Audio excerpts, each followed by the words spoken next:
शुक्लाम्बरधरं विष्णुं शशिवर्णं चतुर्भुजं प्रसन्नवदनं ध्यायेत् सर्वविघ्नोपशान्तये। व्यासं वसिष्ठनप्तारं शक्तेः पौत्रमकल्मषं पराशरात्मजं वन्दे सुखतातं तपोनिधिं। व्यासाय विष्णुरूपाय व्यासरूपाय विष्णवे नमो वै ब्रह्मनिधये वासिष्ठाय नमो नमः। सदाशिवसमारम्भां व्यासशङ्करमध्यमाम् अस्मदाचार्यपर्यन्तां वन्दे गुरुपरम्पराम्। मातृदेवो भव, पितृदेवो भव, ఆచార్యదేవో భవ. నిన్నటి రోజున చెప్పుకున్నటువంటి గజేంద్ర మోక్షణం అనేటువంటి సన్నివేశం మొదటి భాగంలో గజరాజు యొక్క అద్భుతమైనటువంటి శౌర్య పరాక్రమాలు, ఆయన యొక్క ఆనంద విహరణ మొదలైనటువంటివన్నీ కూడా వివరించుకున్నాం. దాన్ని ఒక్కసారి సింహావలోకనం గావించుకుని ఎంతవరకు చెప్పామనేటువంటిది ఒక్కసారి స్మరించుకుని నేటి కథాంశంలోకి ప్రవేశిద్దాం. త్రికూటం అనేటువంటి పర్వతం పాలసముద్రంలో, ఆ త్రికూటమైనటువంటి పర్వతానికి ఉన్నటువంటి అద్భుతమైనటువంటి అంతరార్థాన్ని కూడా మనం చెప్పుకున్నాం. త్రిగుణాలకి ప్రతీకమైనటువంటి ఆ త్రికూట పర్వతం, అలాంటి త్రికూట పర్వతం మీద ఆ చుట్టుపక్కల ఉన్నటువంటి పరిసరాల్లో అనేకమైనటువంటి జంతువులు, పక్షులు, మృగాలు, సరోవరాలు, జలపాతాలు మొదలైనటువంటి అన్నీ కూడా ఉన్నాయి. వాటి యొక్క అంతరార్థాన్ని కూడా మనం చెప్పుకున్నాం. ఆ జంతువులు ఏమిటి, ఒక్కొక్క జంతువులో ఉన్నటువంటి కామ, క్రోధ, లోభ, మోహ, మదమాశ్చర్యాలు ఉన్నటువంటి ప్రతీకగా 7 ఉన్నాయి. అలాగే చక్రవాకం, చకోరము, హంసలు మొదలైనటువంటి వాటి యొక్క అంతరార్థాలు ఏమిటి మనం చెప్పుకున్నాం. ఆ తర్వాత గజేంద్రుడి యొక్క అర్థం చెప్పుకున్నాం. గజము అంటే ఏమిటి అర్థం కూడా చెప్పుకున్నాం. గజానికి ఉన్నటువంటి లక్షణాలు ఎలా ఉంటాయో చెప్పుకున్నాం. ఆ జగం తెలియనటువంటిది, జగాన్ని మరిచి ప్రవర్తించేటువంటిది గజమని చెప్పుకున్నాం. అట్లాంటి గజరాజు లక్షలాది మంది తన యొక్క భార్యలతో, పుత్రులతో, ఉన్న ఏనుగులతో విహరిస్తూ అందరూ వెళుతున్నటువంటి మార్గం నుంచి దారి తప్పడం జరిగింది. ఆ దారి తప్పడంలో ఉన్న అంతరార్థం కూడా మనం చెప్పుకున్నాం. అందరూ నివృత్తి మార్గంలో వెళ్తూ ఉంటే ప్రవృత్తి మార్గంలోకి వచ్చేశాడు, సంసారంలోకి వచ్చేశాడు. ఆ తర్వాత ఆ సంసారం అనేటువంటి అరణ్యంలో చక్కగా సుఖాలు అనుభవించడం, ఆ సుఖాలు అనుభవిస్తూ చివరికి భార్యలతో, సంసారంతో చక్కగా సుఖాలు అనుభవిస్తూ అనేకమైనటువంటి కష్టాలు ఎదుర్కోవాల్సి వచ్చింది. దాహం వేసి మడుగులో దిగాడు.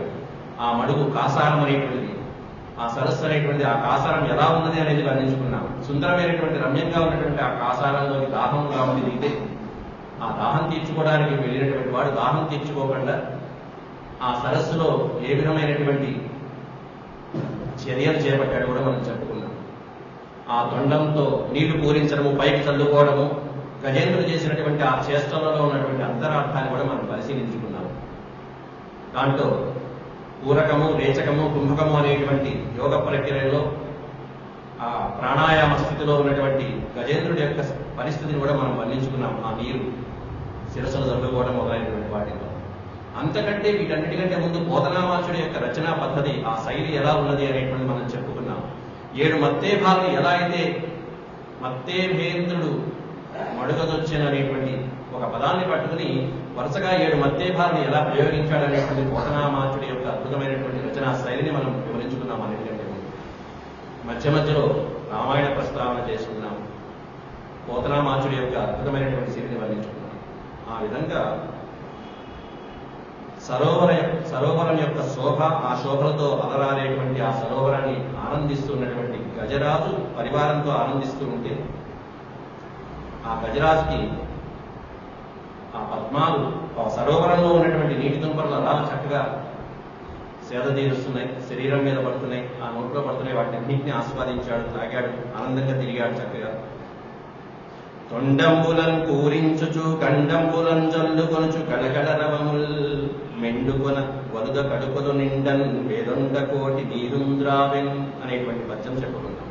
ఆ తర్వాత మరొక శ్లోకంలో ఇభ లోకేంద్రుడు హస్తరంధ్రముల నీరెక్కించి పూరించి చండభ మార్గమునకెత్తి నిక్కిబడి నుట్టాడించి పింజింపనారభటిన్ వీరములోన బెల్లగసీ నక్రక్రాహ పాఠీనముల్ నభమందాడెడి మీన కర్కటకములన్ పెట్టెను సురల్ మ్రాన్పెడన్ అనేటువంటి పద్యంలో ఈ తొండంలో వచ్చినటువంటి వందలాది వేలాది మత్స్యములు, మీనములు, అలాగే కర్కాటకములు మొదలైనటువంటివన్నీ కూడా నభంలో ఉన్నటువంటి ఆకాశంలో ఉన్నటువంటి 12 రాసుల్లో కల్లా వాటి స్వస్థానాలకు వెళ్ళిపోయి చేరుకున్నాయి. ఆ విధంగా చిమ్మాడు నీటిని.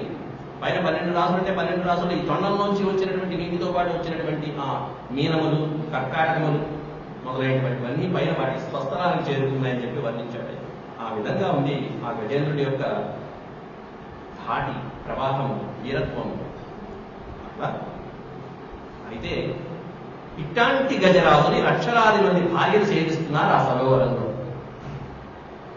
ఆ సేవ చేసేటువంటి భాగ్యం, మా మగరాజు ఇక్కడే ఉన్నాడు కదా, మా మగధీరుడు ఇక్కడే ఉన్నాడు కదా అని చెప్పి భార్యలు, లక్షలాది మంది భార్యలు సేవిస్తున్నటువంటి పద్ధతి ఎలా ఉందంటే అది కూడా సుందరమైనటువంటి శ్లోకంలో పద్యంలో వర్ణించారు. ఆ ఆడ ఏనుగులు ఈ గజేంద్రుడి పైన చక్కగా నీళ్లు చల్లాయట. నల్లగా ఉన్నటువంటి గజేంద్రుడి పైన నీళ్లు చల్లితే, నల్లగా ఉన్నటువంటి కొండరాయి మీద నీళ్లు చల్లితే ఎలా ఉంటుందండి? నిగనిగనగా ఆడిపోయేటువంటి గిరిరాజు వలె, నల్లటి నీలగిరి వలె ప్రకాశించాడు. నీలాద్రిలాగా, నీలగిరి అంటే నీలాద్రి, మన ఏడుకొండలు, అలా నీలాద్రిలాగా ప్రకాశించాడని వర్ణించారు పోతన గారు. ఆ తర్వాత మరికొన్ని ఏనుగులు చక్కటి ఆ సరోవరంలో ఉన్నటువంటి పద్మాలు ఏవైతే ఉంటాయో ఆ పద్మాలన్నీ కూడా గజేంద్రుడి పైన అలా వేలాది పద్మాలతో అలంకారం చేసేట కొన్ని భార్యలు. కొన్ని కరేణువులు చక్కగా కరేపాలన్నీ కూడా అలంకారం చేస్తే ఆ విధంగా పద్మాలతో ఎలా ఉన్నాడయ్యా ఆ గజేంద్రుడు? పద్మాల చేత అలంకరించబడినటువంటి ఆ గజేంద్రుడు ఎలా ఉన్నాడంటే సహస్రాక్షుడి వలె ఉన్నాడని పోల్చారు. సహస్రాక్షుడు అంటే 1000 కన్నులు కలిగినటువంటి వాడు. మామూలుగా కన్నుల్ని మనం పద్మపత్రాలతో పోలుస్తూ ఉంటాం. కమలనేత్రుడు, పద్మపత్రేక్షణుడు అనేటువంటి పోలుస్తూ ఉంటాం. అంటే భార్యలు ఆ పద్మాలని శరీరానికి సమర్పిస్తే ఎలా ఉంటుందంటే శరీరం అంతా కళ్ళు కలిగినటువంటి గజేంద్రుడు సహస్రాక్షుడిలాగా కనిపించాడు కొంతమంది భార్యలు. పోతన గారికి అట్లా సహజమైనటువంటి రీతిలో వర్ణించేది. ఇంకొంతమంది భార్యలు ఇంకో రకంగా సేవించారు. ఎలా సేవించారయ్యా అంటే ఆ పద్మాలలో ఉన్నటువంటి పుప్పొడి రేణువుల్ని కూడా ఆస్వాదించి తొండంత అంత పుప్పొడి రేణువులు ఒక కుప్పగా అలా ఆయన మీద చల్లుకుంటూ కొన్ని వేల కరేణువులు భార్యలు సేవి.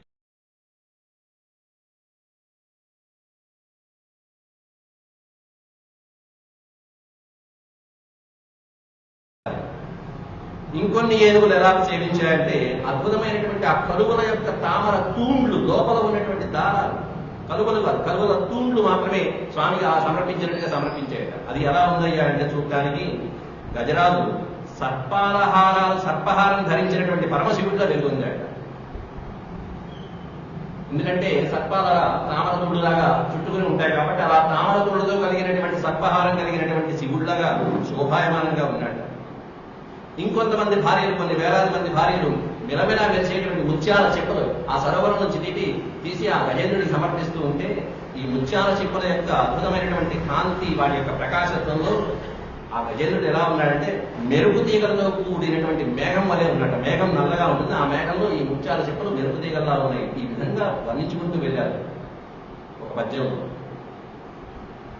ఇవన్నీ చూస్తే ఎలా ఉన్నాయంటే స్వామివారు ఆ జీవుడు ప్రతిబంధాలు, ఆటంకాలు, అడ్డు అదుపు లేకుండా విహరిస్తూ జ్ఞానంలో విహరించేటువంటి అద్భుతమైనటువంటి జీవుని మనం ఇక్కడ చెప్పవచ్చు. దీంట్లో అంటే ఒక ఏనుగుని నీలాద్రిలాగా పోల్చాడు. రెండోది ఏమన్నా పద్మాలతో అలంకరించబడినటువంటి సహస్రాక్షుడు వలె పోల్చాడు. ఆ తర్వాత ఏమన్నా బంగారు కొండ వలె పోల్చాడు. మరియు మెరుపు తీగ వలె ఉన్నాడని పోల్చారు. అంతేకాకుండా శివుడి కంఠాభరణంలో సర్పాల హారం ధరించిన ఆభరణాలు ధరించినటువంటి పరమశివుడి వలె ఉన్నాయని చెప్పి ఈ విధంగా వర్ణించుకుంటూ వెళ్ళారు. ఇట్లాంటి అద్భుతమైనటువంటి ఆయా దేవతల యొక్క వర్ణనా స్వరూపాలకు పొంది చివరికి ఈ జీవుడు అద్భుతమైనటువంటి జ్ఞానంలో విహరిస్తూ విహరిస్తూ విహరిస్తూ చివరికి పరబ్రహ్మలో ఐక్యమైపోవడానికి దగ్గర అవుతున్నాడా అన్నట్టుగా ఉన్నాడని వర్ణించారండి. పరబ్రహ్మలో ఐక్యమైపోయేటువంటి గజేంద్రుడు. అట్లాంటి గజేంద్రుడిని వర్ణించారు. అయితే ఈ విధంగా గజేంద్రుడు విచ్చలవిడిగా ఆ సరోవరంలో భార్యతో పాటు అల్లకల్లోలం చేస్తూ ఉంటే, ప్రశాంతంగా తాగకుండా ఉంటే, ఆ సరోవరం ఎలా ఉంది? సరస్సు స్త్రీలింగ వాచకం సరోవరం అంటే. గడుసువాడైనటువంటి ప్రియుడు చేసేటువంటి అద్భుతమైనటువంటి రతి క్రీడలకి కౌగిలికి వణుకుతున్నటువంటి కుసుమ సుకుమారి వలె ఆ సరస్సు ఒప్పాలని అని చెప్పి వర్ణించాడు అక్కడ. సరస్సు ఆ విధంగా గడుసువాడైనటువంటి ప్రియుడు అలా నటన చేస్తున్నాడు. ఆ ప్రియుడిని తట్టుకునేటువంటి సరోవరం అలా ఉంది, ప్రియురాల వలె ఉందని వర్ణించారు. ఇట్లాంటి అల్లరి తట్టుకోలేక లోపల ఉన్నటువంటి జల జంతువులన్నీ భయపడిపోయి వాటి స్వస్థలానికి వెళ్ళిపోయి, ఎక్కడ ఏ ఇబ్బంది లేకుండా మనం బతుకుంటే చాలనుకుంటూ అక్కడికి వెళ్ళిపోయి, ఇంకా కొన్ని మరణించాయి. ఈ మదపటేనుగుల యొక్క కాళ్ళ కింద మరణించినటువంటి కొన్ని ఉన్నాయి. లోపల ఎన్నో మకరాలు ఉన్నాయి, ఎన్నో ముసళ్ళు ఉన్నాయి. ఆ ముసళ్ళన్నీ లోపలికి వెళ్ళి దాక్కున్నాయి. కానీ ఈ అల్లరి చాలాసేపు అలా సాగుతూ ఉండేటప్పటికీ లోపల ఉన్నటువంటి అసలైనటువంటి అప్పుడే నిద్రకి ఉపక్రమించినటువంటి ఒక మకర రాజు మేల్కొన్నాడు. అసలైనటువంటి ప్రతినాయకుడు, కథలో ప్రతినాయకుడు వస్తున్నాడు. భుగభుగాయిత భూరి బుద్భుదక్షతలతో కదలుచు దివికి భంగంబులెగయా భువన భయంకర భూత్కార రవమున ఘోర నక్రగ్రాహ కోటి బెగట వాల విక్షేప దుర్వార జంఝానిల వశమున ఘుమఘుమావర్తమడర కల్లోల జాల సంఘట్టనంబుల తటీతరులు మూలములతో ధరణి కూల సరసిలో నుండి పొగటని సంభ్రమించి ఉదిరి కుప్పించి లంఘించి హూంకరించి భానుంగబలించి పట్టు స్వర్భానుపతిది ఒక్క మకరేంద్రుండి భరాజు నొడిసి పట్టే. ఇది పద్యం శీసపద్యంలో రాశారు చక్కగా. ప్రతినాయకుడు వస్తుంటే మామూలు పద్యాలు వాడరు.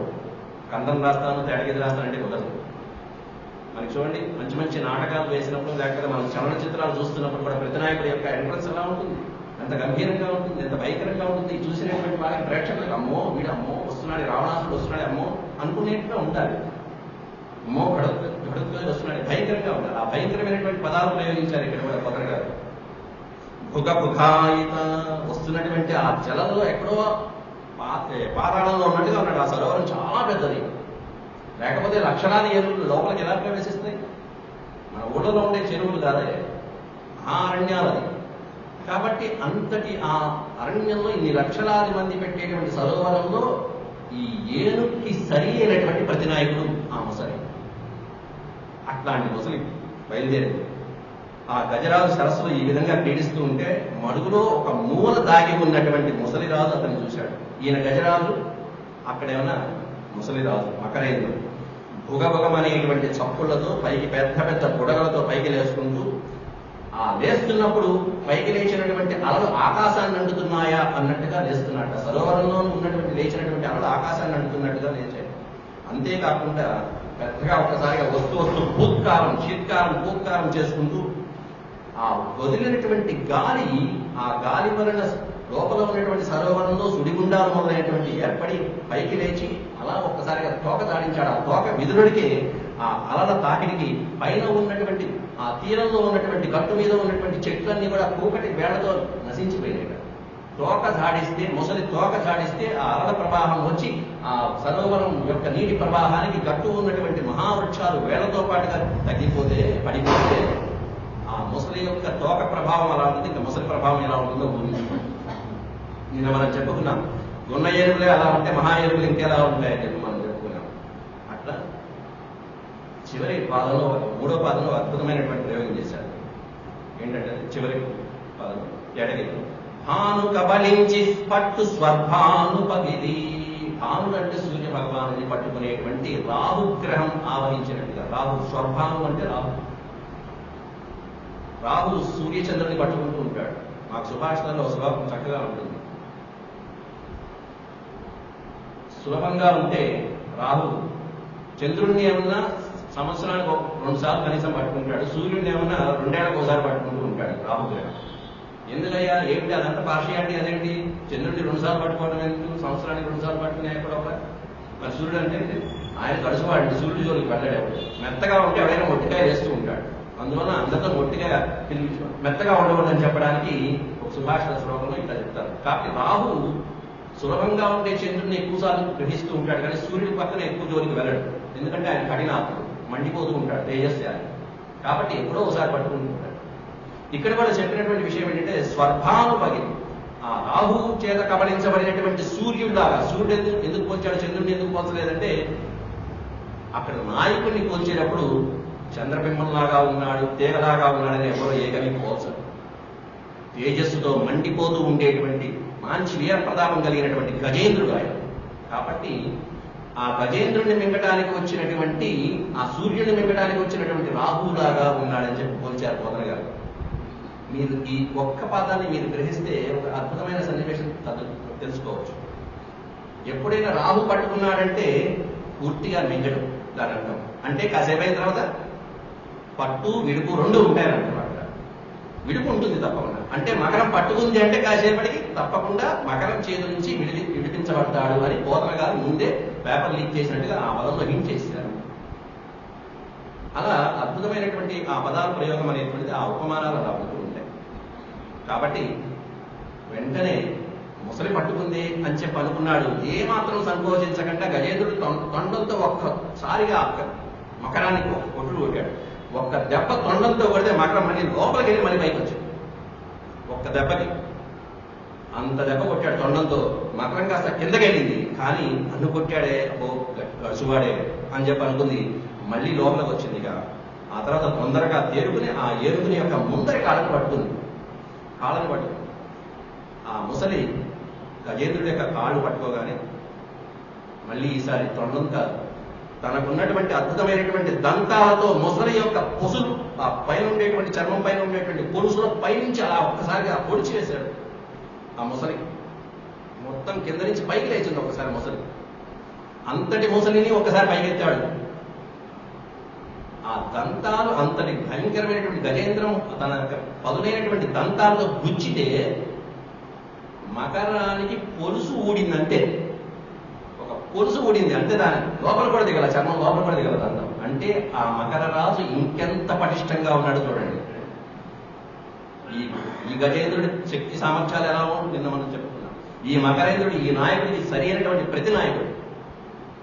అట్లాంటి వారిద్దరి మధ్యలో పోరు ప్రారంభించబోతున్నారు. కాళ్ళు పట్టి ఇటు లాగింది, అదేమన్నా గట్టుకు లాగడానికి ప్రయత్నిస్తుంది గజం, మకరేమన్నా నీళ్ళలో లాగడానికి ప్రయత్నిస్తుంది. వీళ్ళిద్దరి యొక్క అద్భుతమైనటువంటి సన్నివేశం వర్ణించారు ఇంకో పద్యంలో. కరి దిగుచు మకరి సరసికి, కరి దిగుచు మకరి సరసికి, కరిదరికి మకరి దిగుచు కరి కరకరి వెరయం. కరకరి కరము అంటే ఏనుగు, కరము అంటే మకరము, కరి అంటే ఏనుగు. కరాకరి ఈ రెండింటి కరి దిగుచు మకరి సరసికి. అదేమన్నా లోపల సరస్సులో లాగుతుంది ఓ పక్కన మకరం, ఇదేమన్నా గట్టుకు లాగుతుంది ఓ పక్కన. కరి దిగుచు మకరి సరసికి, కరిదరికి మకరి దిగుచు కర కరి పెరయన్. కరికి మకరి మకరికి కరి భరమనుచును అతల కుతల భటులదురుపడన్. భటులదురుపడన్ అని ఒక ప్రతిలో ఉంటుంది, భటులు అరుదుపడన్ అని ఒక ప్రతిలో ఉంటుంది. వీళ్ళ యొక్క యుద్ధం చూస్తుంటే ఈ లాగుడు పీకుడు ఒకళ్ళు అటులాగి ఒకళ్ళు ఇటులాగి ఎలా ఉంది అంటే ఇద్దరు సమవుజ్జీలుగా ఉన్నారు. ఎలా ఉంది అంటే వీళ్ళ యొక్క యుద్ధం చూసి కింద సరోవరం లోపల నుంచి అట్లా పాతాళం లోపల ఉన్నటువంటి అధోలోకాలు 7 లోకాలు ఏవైతే ఉంటాయో అత్తల బిత్తల సుత్తల రసాతల మహాతల తలాతల పాతాళ లోకాలు ఏవైతే ఉంటాయో అవన్నీ కూడా లోపల ఉండేటువంటి భటులు అదురుపడన్, లోపల ఉన్నటువంటి వీరులు యోధులు వాళ్ళందరూ గడగడలాడిపోతున్నారు. ఇంకా చెప్పాలంటే అసలైనటువంటి నాగలోకం దాకా వ్యాపించింది వీళ్ళ యొక్క యుద్ధం పోరు. వాళ్ళు లోపల ఉన్నటువంటి వీరులే అదే పడుతున్నారు కదా, ఏం పరాక్రమం, ఏం జరుగుతుందో కదా అంటే. ఈ కరాకరి ఈ పదాలు ఉన్నాయి చూసారో, దాంట్లో మీరు పద్యం మీరు వినగానే రకారం అనేటువంటిది చాలాసార్లు వస్తూ ఉంటుంది. కరి దిగుచు మకరి సరసికి రీ రా రా. ఈ రకారం అనేటువంటిది అగ్నివాచక అక్షరం. ఒక్కొక్క అక్షరానికి ఒక్కొక్క దైవత శక్తులు ఉంటూ ఉంటాయి. స్త్రీ అంటే ఏమిటి, దా అంటే ఏమిటి, మా అంటే ఏమిటి, ఒక్కొక్క అక్షరానికి మా అంటే లక్ష్మీదేవి, ధీ అంటే సరస్వతీదేవి, ధీమహి. అట్లాగే రకారం అనేటువంటిది అగ్నివాచకం. ఈ అగ్నివాచకం అనేటువంటిది దేని సూచిస్తూ ఉంటుందంటే తేజస్సును సూచిస్తూ ఉంటుంది, ఇద్దరి మధ్య వైరాన్ని సూచిస్తూ ఉంటుంది. కాబట్టి అలాంటి సందర్భాలు వచ్చినప్పుడు కవులు ప్రత్యేకంగా వాటిని ప్రయోగిస్తూ ఉంటారు. అలా ప్రయోగించారంటే అక్షరంగా వచ్చింది అంటే నిన్న కూడా మనం చెప్తున్నాం, ఠకారం అనేటువంటిది మాటి మాటికి వచ్చింది దీంట్లో చూసారా. ఆ ఠకార పునరుక్తి వలన ఏదో నాట్యం చేస్తున్నట్టుగా హడావిడి కలిగిస్తున్నట్టుగా ఉంటుంది. దీంట్లో రకారం అనేటువంటి పునరుక్తి వలన ముఖ్యంగా మనకు కనిపించేటువంటిది ఆ తేజస్సు వీర్య పరాక్రమాలని వర్ణించినప్పుడు కవులు ఆ విధమైనటువంటి అక్షరాలని ఎంచుకుని మరి పెడతారు చక్కగా. ఇలాంటిదే మనకి తెనాలి రామకృష్ణుడు కూడా కృష్ణదేవరాయని ప్రశంసిస్తూ అద్భుతమైనటువంటి పద్యం చెప్తాడు. రాయల వారి దగ్గర ఆస్థానంలో మొట్టమొదటి కలుసుకున్నప్పుడు ఎక్కడి నుంచి వచ్చావయ్యా అంటే తెనాలి నుంచి వచ్చారండి, మా తెనాలి గ్రామం. సరే ఏదో సమస్య పరిష్కరించారు, మీరు చక్కగా చలనచిత్రాలు చూసే ఉంటారు. నరసింహ కృష్ణరాయల కరమరుదగు కీర్తి వెలయు కరిభిత్ గిరిభిత్ కరి కరిభిత్ గిరి గిరిభిత్ కరిభిత్ గిరిభిత్ తురంగ కమనీయంబై అని కీర్తించాడు కమల రాయల వారు. దాంట్లో కూడా ఇంతే రీ రీ రీ అనేటువంటిది ప్రాస. ఓ నరసింహకృష్ణదేవరాయ, నరసింహకృష్ణరాయల ఏమి కీర్తయ్య, ఇది అద్భుతమైనటువంటి కీర్తి. ఆ కీర్తిని దేంతో పొగడాలి? ఏదో ఒక దాంతో పొగడాలి కవులు కాబట్టి. దేంతో పొందాడు? కరిభిత్, కరి అంటే ఏనుగు, నీ కీర్తి ఏనుగులాగా ఉందయ్యా. గిరిభిత్, గిరి అంటే పర్వతం, పర్వతం అంతా ఔన్నత్యంతో ఉంది నీ కీర్తి, ఏనుగులా వ్యాపించిందయ్యా నీ కీర్తి అద్భుతంగా. సరిపోదా దాంతో ఇది సాధారణమేగా, వింతే ఉంది అందులాగా. తర్వాత ఇంకొంచెం అడుగు ముందుకేసాడు రామరామయ్య రామకృష్ణుడు. కరి కరిభిత్ గిరి గిరిభిత్ అన్నాడు మళ్ళీ.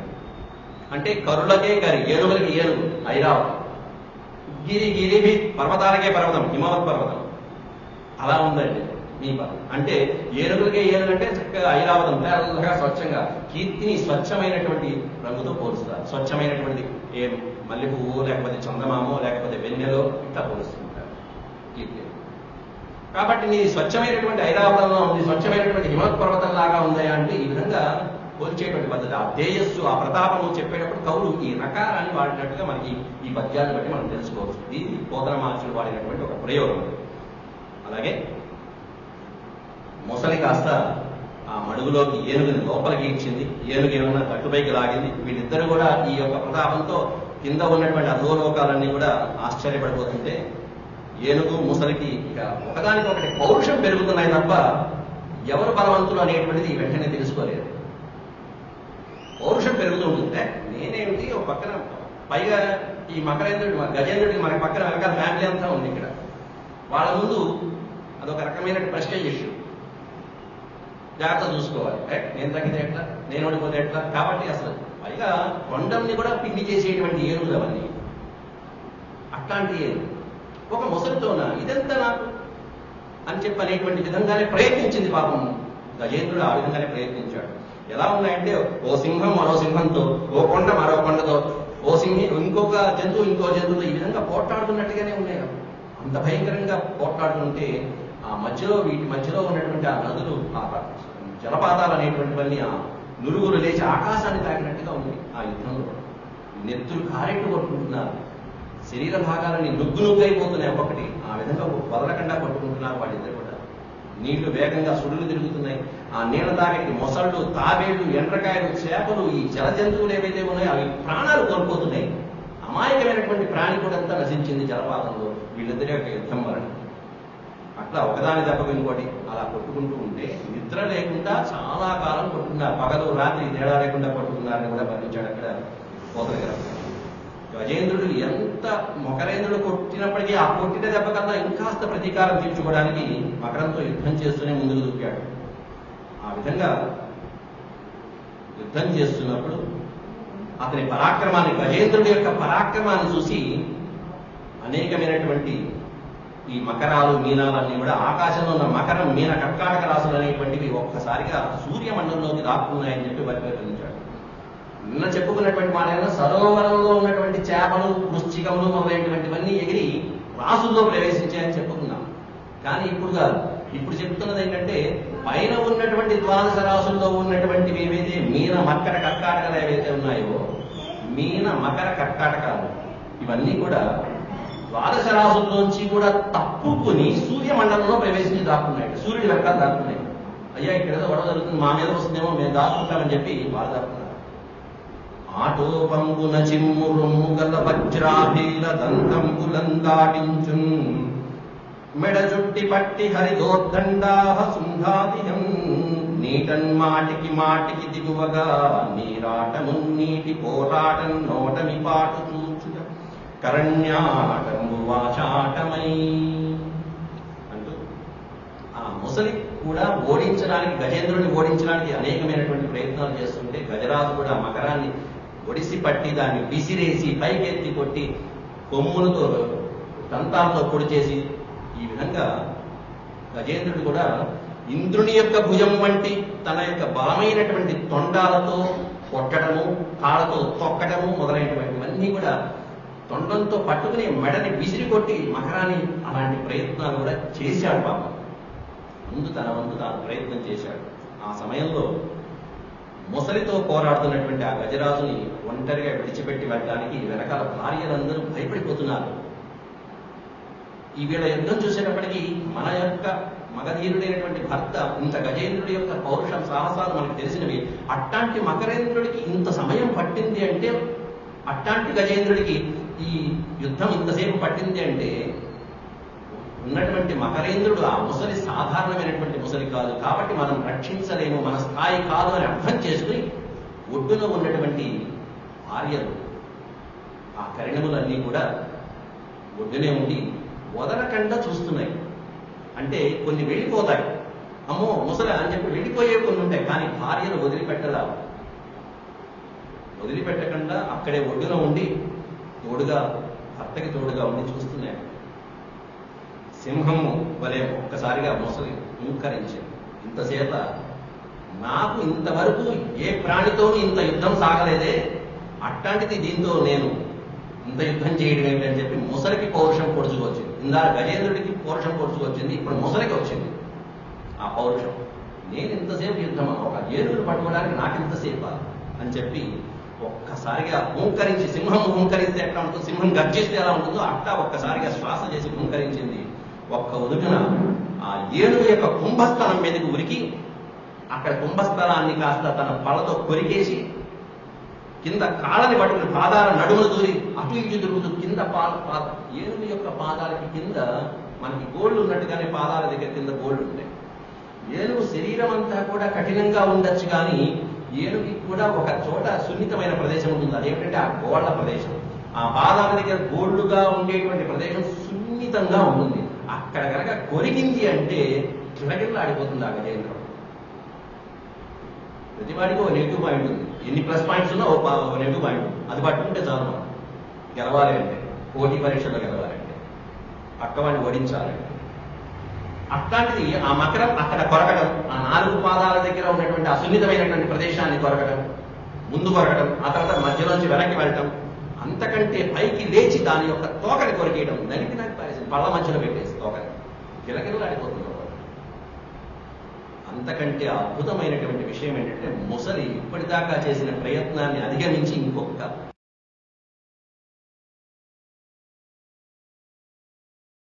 చేశాడని, మనం సంధ్యావనం చేశాడని కూడా చెప్పుకున్నాం.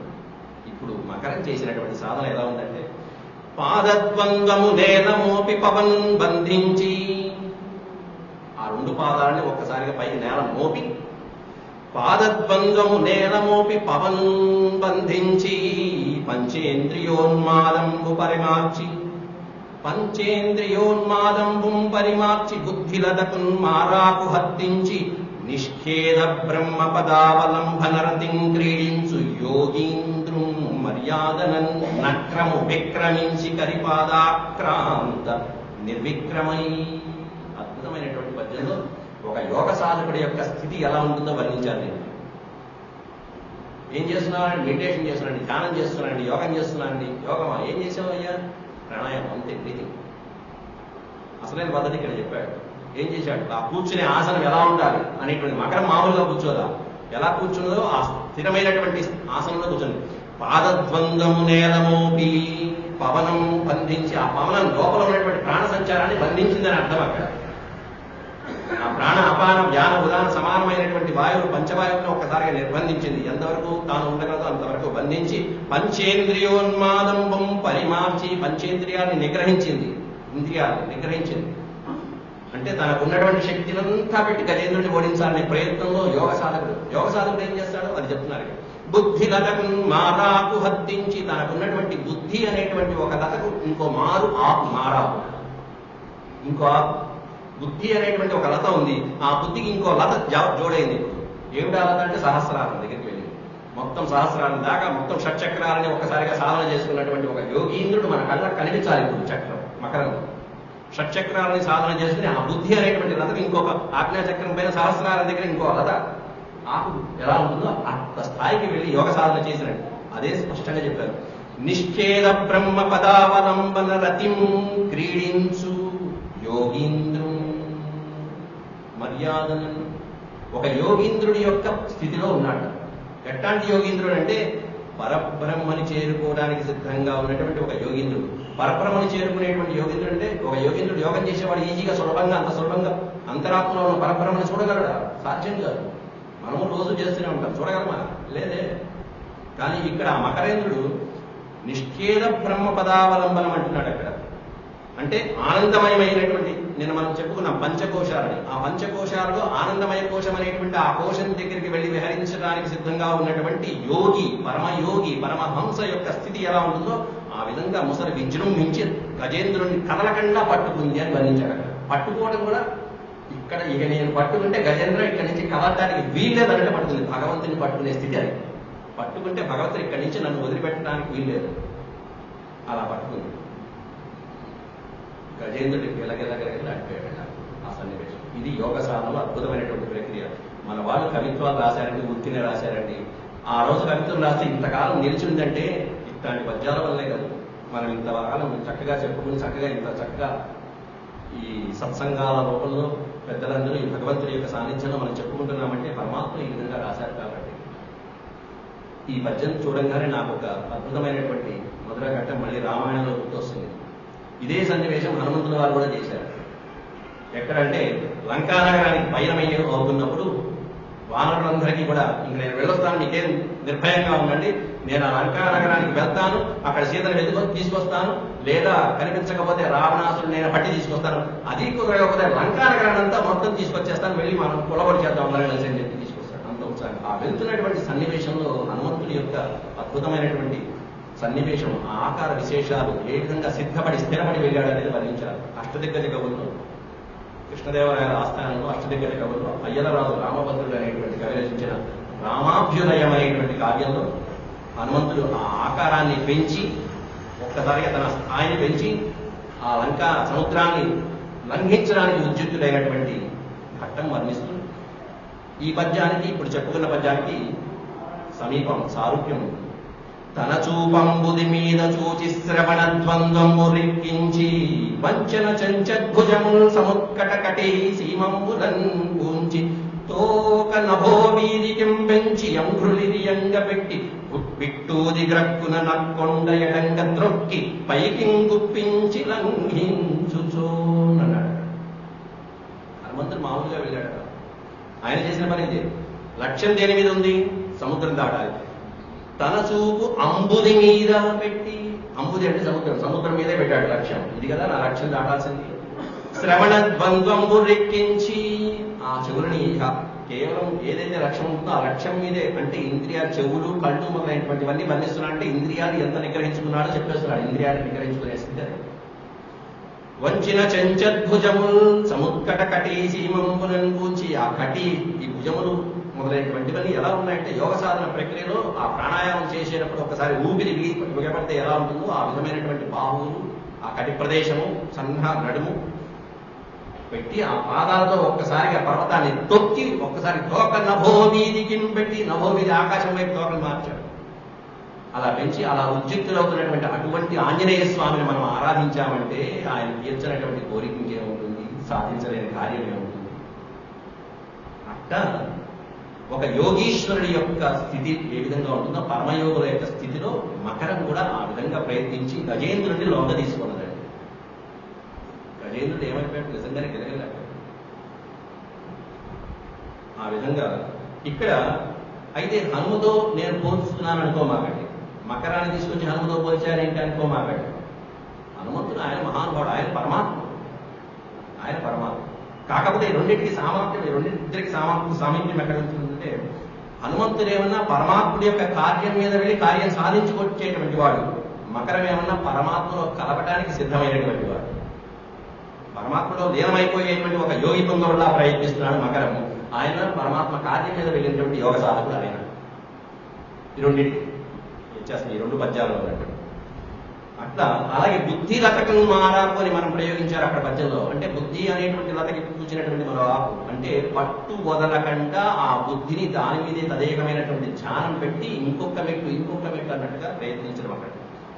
అయితే ఆ పరబ్రహ్మను పట్టుకునేటువంటి యోగి పుంగవడవలే అని చెప్పారు అక్కడ. ఆ పరబ్రహ్మ అంటే హరి, శ్రీహరి. ఆ శ్రీహరి పాదాలను పట్టుకోవడానికి యోగ సాధకులు చేసే ప్రయత్నం అని చెప్పి వివరించారు అక్కడ. హరి అనే ప్లేస్ లో మీరు కరి అని పెట్టుకున్నా, హరిపాదాలను పట్టుకునేటువంటి యోగ పుంగవుడే కరెక్టే. ఇప్పుడు హరిపాదాలను పట్టుకునే యోగ సాధకుడు, ఆ యోగ సాధకుడు హరిపాదాలు పట్టుకున్నాడు. ఇప్పుడు ఏమైంది గజేంద్రుడి పరిస్థితి? అంత పౌరుషము, అహంకారము, మమకారములతో ఉన్నటువంటి గజేంద్రుడు ఒక్క యోగ సాధకుడి చేతిలో గెలిచాడు, ఓడిపోయాడు, గిలగిల్లాడిపోయాడు. కాబట్టి యోగం గొప్పదా, అహంకారం గొప్పదా, మమకారం గొప్పదా, పరాక్రమం గొప్పదా? యోగం గొప్పది, యోగ సాధన గొప్పది. కాబట్టి మకరేంద్రుడి యొక్క యోగ సాధన అత్యద్భుతమైనటువంటి యోగ సాధనని మకరేంద్రుడి ఉదాహరణగా చెప్తున్నాం. మకరేంద్రుడిలాగా యోగ సాధన చేసేటువంటి వాళ్ళు మనలో చాలా మంది ఉన్నారు. కాబట్టి అట్లాంటి యోగ సాధన వలన మనం దేన్ని నివారించవచ్చు అనేది ఈ కథ మనకి ఇక్కడ చెప్తుంది.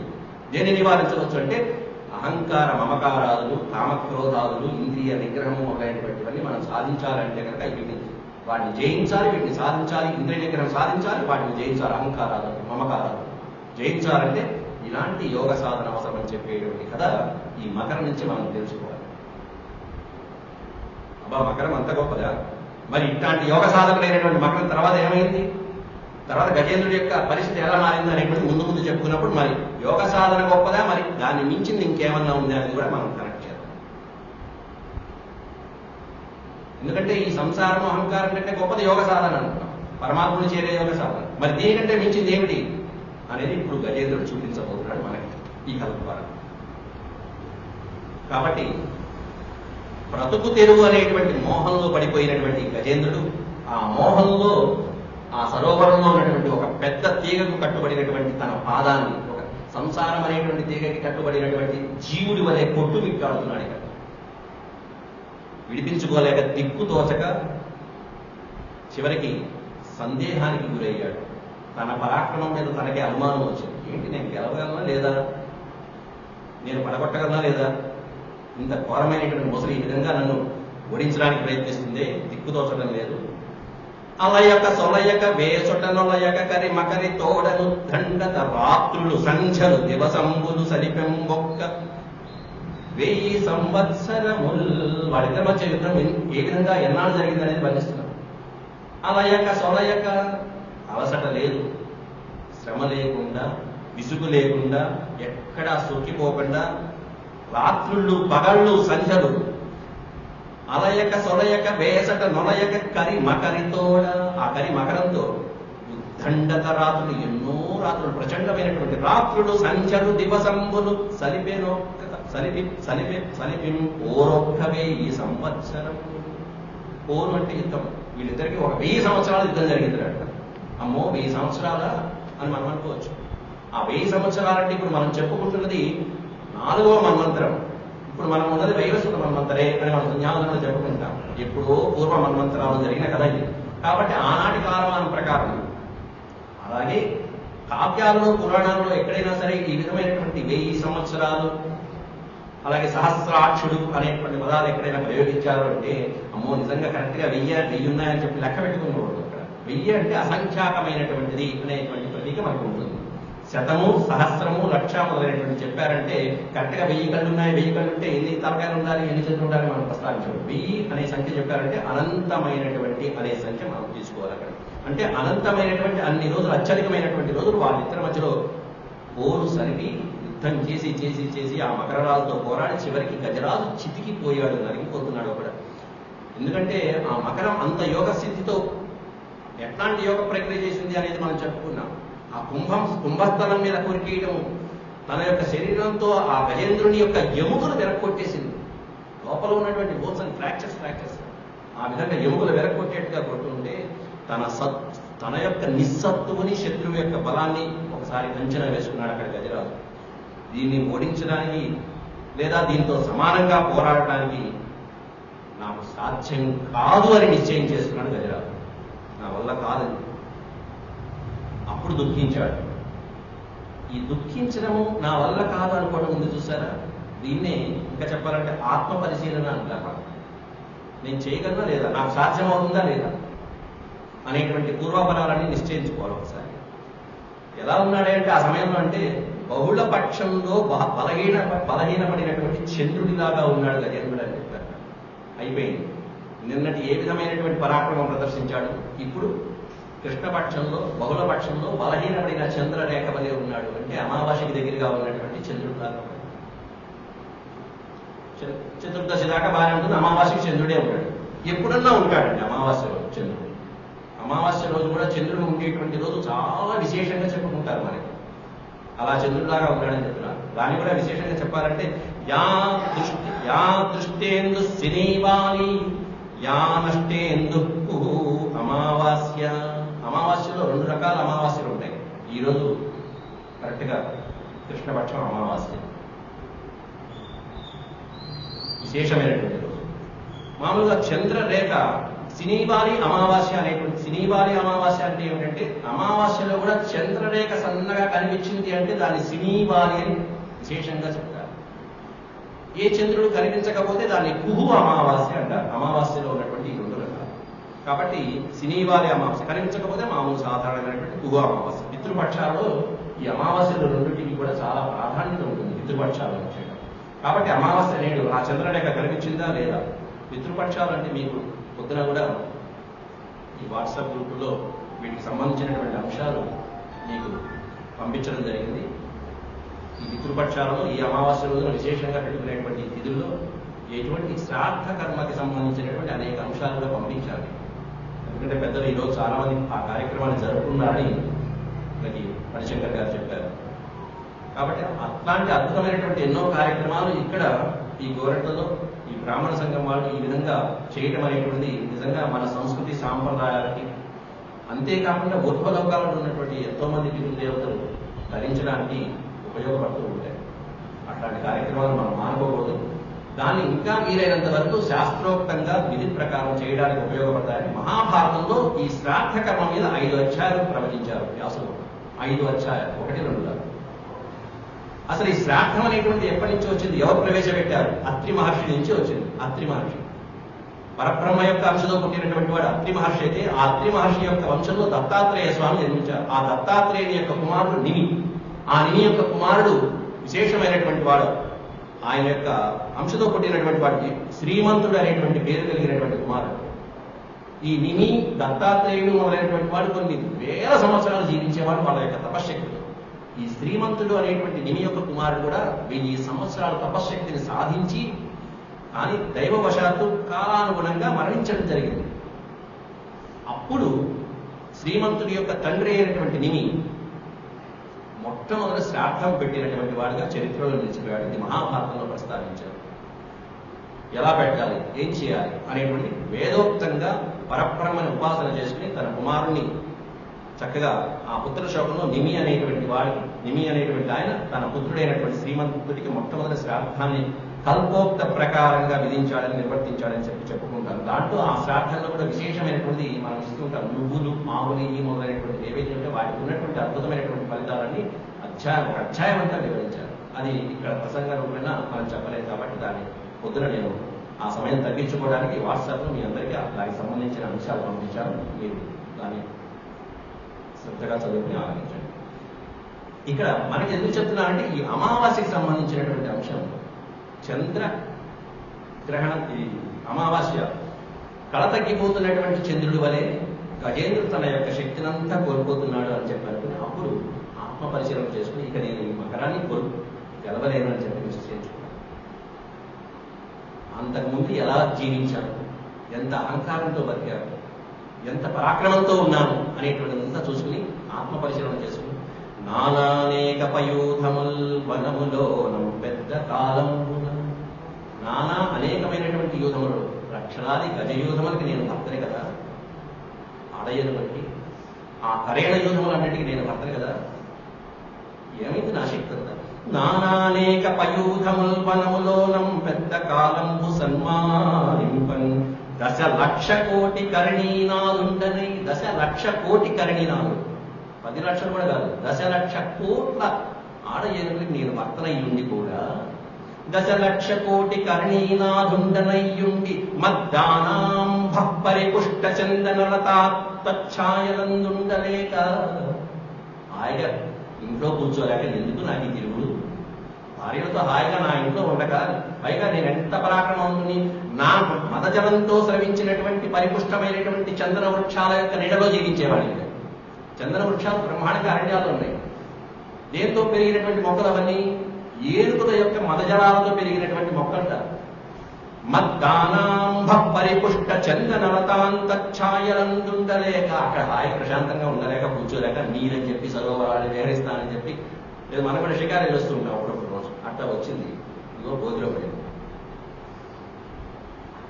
ఈ నీరాశ నిటేల వచ్చిది భయం పెట్టో కదే ఈశ్వర, ఓ ఈశ్వర నాకు ఈ స్థితి ఇట్లా వచ్చింది అని చెప్పి ఆత్మ పరిశీలన చేసుకుంటున్నటువంటి గజేంద్రుడు మనకి శ్లోకంలో దర్శనమిస్తూ ఉంటాడు.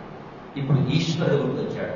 ఇప్పటిదాకా ఈశ్వరుడు గుర్తురాలా, తన ప్రయత్నం తాను చేసింది. ఎవరైనా సరే ముందు తన వంతు తన ప్రయత్నం తన చేసిన తర్వాత మనం మన యథాశక్తి మానవ శక్తి ప్రయోగం కూడా కుదరకపోతే దైవాన్ని నమ్ముకోవడమే. కాబట్టి ఈ విధంగా నాకు ఏ గతి పడుతుందో అని చెప్పి భగవంతుడి మీద ఆలోచన కలగటం కూడా పూర్వజన్మ సుఖం, మామూలుగా రాదు. మనకి చాలా సందర్భాల్లో అనేక దుఃఖాలు, పిడుగుల్లాంటి కష్టాలు వచ్చి మీద పడుతూ ఉంటాయి. ఆ కష్టాల్లో మనం భగవంతుని నిందిస్తాం కూడా. ఇది ప్రారంభం. భగవంతుడిని నిందిస్తాం, ఏమిటి నాకు ఇంత కష్టం తెచ్చాడు భగవంతుడిని నిందిస్తాం.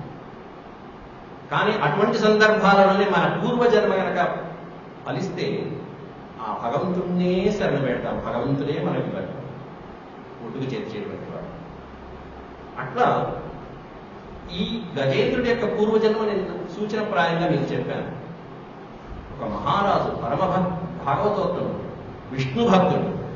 అట్లాంటి విష్ణు భక్తుడైనటువంటి ఈ గజేంద్రుడు అద్భుతమైనటువంటి రాజుగా వెలుగుతుంది ద్రవిడ దేశానికి. కేవలం అగస్త్య మహర్షి యొక్క శాపంతో ఈ విధంగా వచ్చాడు. శాప ప్రభావం వచ్చినటువంటి వాడు ఆ పూర్వజన్మ సుకృత ఫలితంగా ఇప్పుడు భగవంతుని మీద మనసు లగ్నం కలిగి ఎవ్వని చేజనించు జగమెవ్వని లోపల నుండు లీనమై ఎవ్వని ఎందిండు పరమేశ్వరుండెవ్వడు మూల కారణం వెవ్వడనాది మధ్యలయుడెవ్వడు సర్వము తానైన వాడెవ్వడు వానినాత్మభవునీశ్వరునే శరణంపు వేడెదన్. ఆ ఆత్మభవుడైనటువంటి ఈశ్వరుని నేను శరణ పెడుతున్నానని చెప్పి భగవంతుని శరణ పెడుతున్నాను. ఎవరిని పెడుతున్నాను, ఎవరిని వేడుకుంటున్నాడు? ఎవరు పడితే వాళ్ళని వేడుకుంటారు. ఎవరైతే ఈ సృష్టి స్థితిలన్నిటికీ కూడా మూలకారకుడైనటువంటి వాడు ఎవరైతే ఉంటాడో, ఎవ్వని చే జనించు జగం, ఈ జగమంతా ఎవరి వల్ల అయితే సృష్టించబడుతుందో, ఎవ్వని లోపల నుండు, ఈ 14 లోకాలు ఎవరి ఉదరంలో అయితే వసిస్తూ ఉంటాయో ఆ పరమాత్మని వేడుకుంటున్నాను. సాధారణమైనటువంటి వాడు కాదు. ఎందుకంటే నన్ను రక్షించాలంటే, ఈ మకరాన్ని ఓడించాలంటే ఆ పరమాత్ముడు రావాలి, కానీ సాధారణమైనటువంటి వాళ్ళ చేత అయ్యే పని కాదు. కాబట్టి సృష్టి స్థితిలో కారకుడైనటువంటి వాడు, ఈ జగత్తులన్నీ తన ఉదరంలో కలిగినటువంటి వాడు. ఎవ్వరు ఎందిండు పరమేశ్వరుండెవ్వడు మూల కారణం వెవ్వడు అంటూ ఈ విశ్వానికి మూలకారకుడు, పుట్టుక మరణము పెరగటము గిట్టడము మొదలైనటువంటివన్నిటికీ కూడా తానైనటువంటి వాడి ఆ పరమేశ్వరుని నేను శరణ పెడుతున్నాను. లోకంబులు లోకేశులు లోకస్తులు తెగిన తుది నలోకంబవు పెంచీకటి కవ్వలనెవ్వండే కాకృతి వెలుగునతని నే సేవింతు. ఎవరిని సేవిస్తున్నాను, ఎవరిని ఆరాధిస్తున్నానంటే, ప్రళయకాలంలో అంతా నశించిపోయిన తర్వాత, పెరు చీకటి కమ్ముకున్న తర్వాత, ఆ చీకటికి అంధకారానికంటే అవల ఉన్నటువంటి ఒక పరంజ్యోతిని పెట్టుకుంటున్నానయ్యా. ఒక పరమాత్మ జ్యోతిని, పరంజ్యోతిని పెట్టుకుంటున్నాను.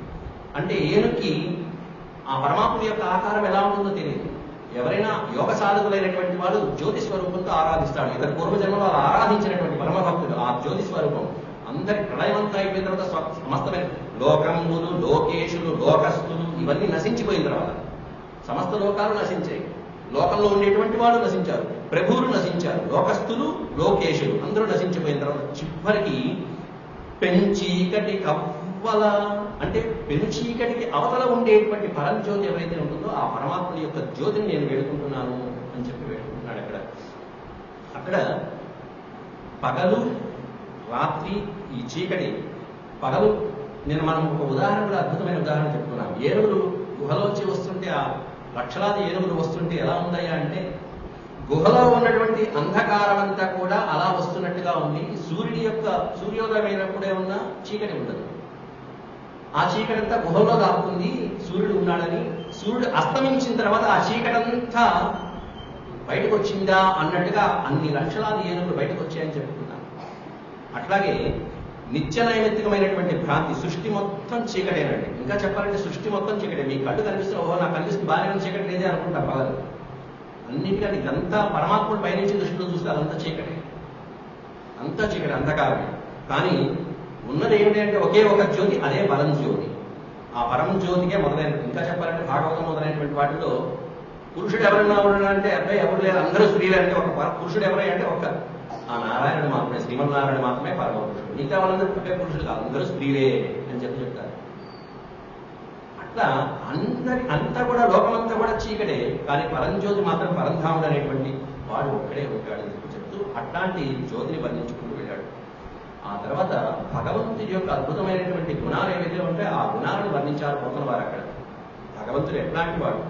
శాంత స్వరూపుడైనటువంటి వాడు, మోక్షానికి ఆలంబనమైనటువంటి అధిపతి అయినటువంటి వాడు, ఆనందానికి ఆలవాలమైనటువంటి వాడు, భక్తుల్ని రక్షించేవాడు, దుష్టుల్ని శిక్షించేవాడు, సంసార బంధులైనటువంటి వాళ్ళని మోక్షానికి తీసుకువెళ్ళడానికి వాళ్ళ యొక్క ప్రయత్నాన్ని బట్టి వాళ్ళని ఆశీర్వదించేటువంటి వాడు. అట్లాంటి ఆ స్వామి నన్ను కాపాడాలంటూ గజేంద్రుడు వేడుకుంటున్నాడు అక్కడ, నమస్కరిస్తున్నాడు అక్కడ. తర్వాత ఎంతసేపు ప్రార్థించినా రావట్లేదండి భగవంతుడు. ఏం చేయాలి? ఏమిటి భగవంతుడు ఎంతసేపటి ప్రార్థించినా రావట్లేదు, నేను భక్తిగానే చేస్తున్నా కదా, ఆయన అసలు భగవంతుడు అనేవాడు ఉన్నాడా లేదా అనే సందేహం కలిగింది. కరడందురు దీనులయడ,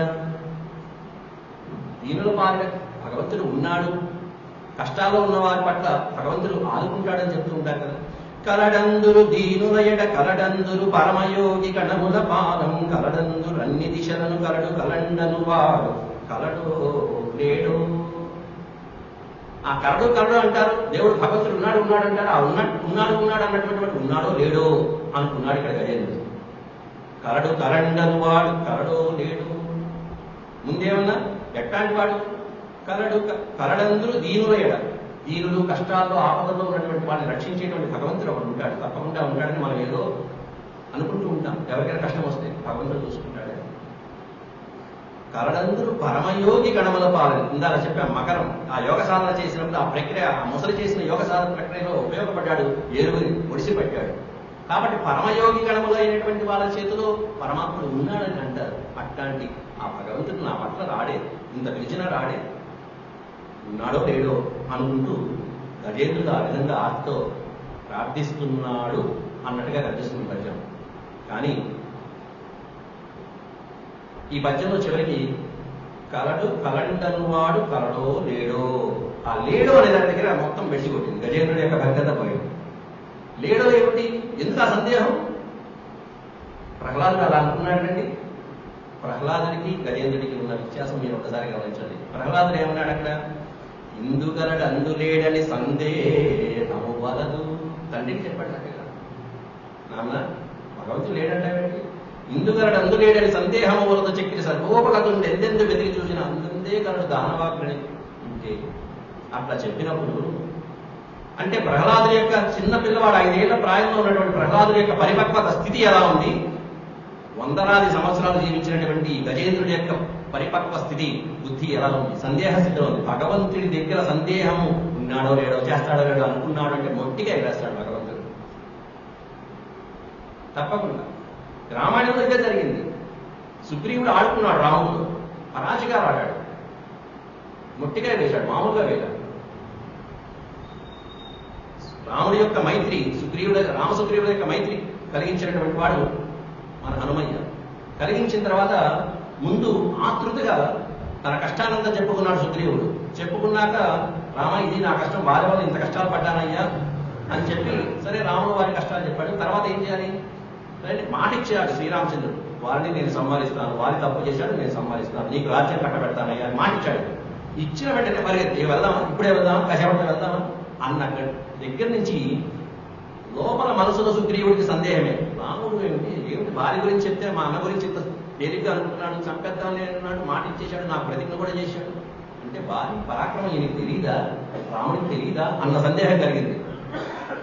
వెళ్దాం కదా వారి దగ్గరికి అల్లా, రామ వారిని సంహరించాలి, వారి ఎంతటి పరాక్రమవంతుడంటే ఇదిగో ఈ దుందుకిని ఈ విధంగా సంహరించాడు, ఈ విధమైన పర్వతాలను ఇట్లా కొట్టేవాడు, ఈ చెట్లను ఇలా కొట్టేవాడంటే వారిని కొట్టే లోపల ఒక్కసారి నీ పరాక్రమం చూడాలనుందయ్యా, ఇదిగో 7 తాడి చెట్లు ఉన్నాయి, ఒకసారి కొడతావా అన్నాడు. 7 తాడి చెట్లను చూపించి 7 తాడి చెట్లు ఒక చెట్టుని పడగొట్టు అన్నాడు రాముడిని. అంటే రాముడికి పరీక్ష పెట్టేంత వాడు ఈ సుగ్రీవుడు. శ్రీరామచంద్రుడిని పరీక్ష పెట్టేవాడు అదే స్థాయి. సందేహం కదా, రాముడి పరాక్రమం మీద సందేహం కలగదా తప్పది. రాముడు ఒకే బాణంతో 7 వృక్షాలని కొట్టాడు. ఆ బాణం పెట్టి 7 వృక్షాలని కూలగొట్టి ఆ బాణం పాతాళ లోకానికి వెళ్ళి పాతాళం నుంచి పైకి వచ్చి మళ్ళీ అమ్ముల బదులు వచ్చి కూర్చుంది. ఆ బాణం చూసి ఆశ్చర్యపడ్డాము అంటున్నాడు. తర్వాత ఇదిగో నాయన ఈ దుందుగుని ఇలా చంపాడు అని చెప్పంటే దీన్ని కదిలించగలవా, ఈ అతిపంజరాన్ని కదిలించగలవా అంటే రాముడు పాదం యొక్క గోటితో ఒకసారి తంతే ఆ దుందుబి యొక్క కాయం కాస్త పైకి వెళ్ళిపోయింది, ఎగిరిపోయింది. అప్పటికీ ఇలా నమ్మాలా లేదా? రాముడి పరాక్రమం నమ్మలా, సందేహించాడు. ఏమన్నాడంటే బాగుంది, ఇప్పుడు నాకు నమ్మకం కలిగింది శ్రీరామ, కానీ వారు ఏం చేశాడంటే ఈ దుందుబిని మద్యం మత్తులో చంపాడు. మత్తులో ఉన్నప్పుడు బాగా తాగి ఉన్నటువంటి మైకంలో సంహరించినటువంటి, అంటే మైకంలో ఉంటేనే దుందుబిని సంహరించాడంటే ఎంత పరాక్రమం ఒకసారి గుర్తు చేస్తున్నారా అన్నాడు. ఎంత తప్పది. కాబట్టి భగవంతుడి దగ్గర సందేహము అనేటువంటి అనుమానం అనేది పెట్టుకోకూడదు. శరణు వేడామా అంతే, అలాగే ఉండాలి, నిశ్చలతగా ఉండాలి. తర్వాత రాముడి యొక్క ఈ చూపించినటువంటివన్నీ దానికి తగ్గట్టుగా రాముడు అద్భుతమైనటువంటి విధంగా సుగ్రీవుడికి బుద్ధి చెప్పినట్టుగా రామాయణంలో స్పష్టంగా హాయిగా అనేకమైన ఉపమానాలు మనం చెప్పుకోవచ్చు. అవన్నీ తర్వాత చెప్తాను. ఎందుకంటే అనేకమైనటువంటి ఆశ్రమాల మధ్యలోంచి వారి దగ్గరికి వెళ్తున్నప్పుడు వారి సుగ్రీవుల యొక్క యుద్ధం పెట్టారు, బాగానే ఉంది. రాముడు చూడగానే వారి ఎవరు సుగ్రీవుడు ఎవరో పరీక్షించి నిర్ధారించగలిగిన సామర్థ్యం ఉన్నా కూడా కొట్టకుండా తిరిగి వచ్చేశాడు.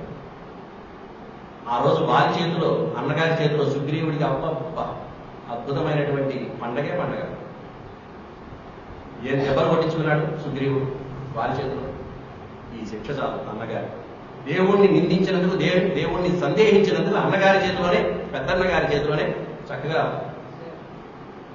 పేరండం పెట్టించాడు. అన్నీ వచ్చిన తర్వాత రాముడి దగ్గరికి వచ్చి సుగ్రీవుడు ఏమిటయ్యా నిన్ను నమ్ముకుంటే ఇలా చేసేవాడిని, వారి గురించి నువ్వు లేదు ప్రమాణంగా చూపించావు కాదయ్యా ఇది అని చెప్పి సందేహం. మీరిద్దరూ ఒకే రకంగా ఉన్నారు కాబట్టి పోల్చుకోలేకపోయారు, కాబట్టి తెలియక కొడితే మళ్ళీ ఆ బాణం నీకు తగిలితే నాకు అనేకమైనటువంటి నరకలోకాలు చుట్టుకుంటే కాబట్టి కొట్టలేదయ్యా అనే మాట చెప్పాడు అంతే. అది నిజమా? అదంతా భ్రాంతే.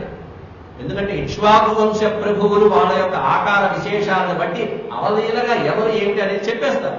అందులో శ్రీరాముడు చెప్పలేడా ఎవరు వారి ఎవరు సుగ్రీవుడు అనేటువంటి, శుభ్రంగా చెప్పవచ్చు. కాబట్టి దానికి తగినటువంటి గుణపాఠానికి ఇట్లాంటివి 2-3 సన్నివేశాలు ఉన్నాయి. ఇది ప్రసంగం కాదు కాబట్టి చెప్పండి ముగిస్తుంది. కాబట్టి ఇక్కడ ఈ విధమైనటువంటివన్నీ సందేహాలు భక్తుడి పట్ల, భక్తుడు ఎప్పుడు కూడా భగవంతుడి పట్ల ఆ సందేహాలు ఉండకూడదు. ఇక్కడ ఈ గజేంద్రుడు చేసినటువంటి తప్పది. కరడు కరండరు వాడు కరలో లేడు అనేటువంటి సందేహంతో ఆగిపోయాడు. ప్రహ్లాదుడు అట్లా కాదు, ఉన్నాడని చెప్పేశాడు, నిశ్చయంగా చెప్పేశాడు. కాబట్టి నా విషయంలో భగవంతుని యొక్క ఉనికి అనుమానించడం ఎందుకు, అయినా అతడు ఐశ్వర్యము పేదరికం అనేటువంటి చూడకుండా కష్టంలో ఉన్నటువంటి వాడిని ఆదుకునేటువంటి వాడు భగవంతుడు కదా. కాబట్టి సజ్జనుడికి తప్పకుండా భగవంతుడు సహాయపడ్డాడు, కాబట్టి నాకు కూడా సహాయపడ్డాడు, నేను మంచివాడిని, నేను ఎవరికి అపకారం చేయలేదని చెప్పి మళ్ళీ మనకు దాని ఆత్మ విమర్శ ఒకసారి చూసుకుని అప్పుడు నాయన నా ప్రాణాలు పోతున్నాయి, నువ్వే కాపాడాలి అనేటువంటి శరణు వేడే దిగుకు వచ్చేశాడు. ఆ సందేహం నుంచి ఒక స్థాయి, ఒక మెట్టు పైకెక్కి నువ్వే దిక్కు అనేటువంటి శరణ వేడే స్థాయికి వచ్చాడు గజేంద్రుడు. కాబట్టి గజేంద్రుడి యొక్క స్థాయి అహంకారం తగ్గిపోయి భగవంతుడిని వేడుకునే పరిపక్వ స్థితికి వచ్చింది. సందేహ స్థితి నుంచి ఇప్పుడు శరణ వేడే స్థితికి వచ్చింది. శరణ వేడే స్థాయి నుంచి ఇంకో స్థాయికి ఎక్కడికి వెళ్తాడో మనం చూద్దాం ఈ కథలో. లా ఒక్కింతయు లేదు ధైర్యము విలోలం పయ్యే అంటూ పద్యం అందుకున్నాడు పోతరు గారు. లా ఒక్కింతయు లేదు. లావు అంటే అక్కడ శక్తి.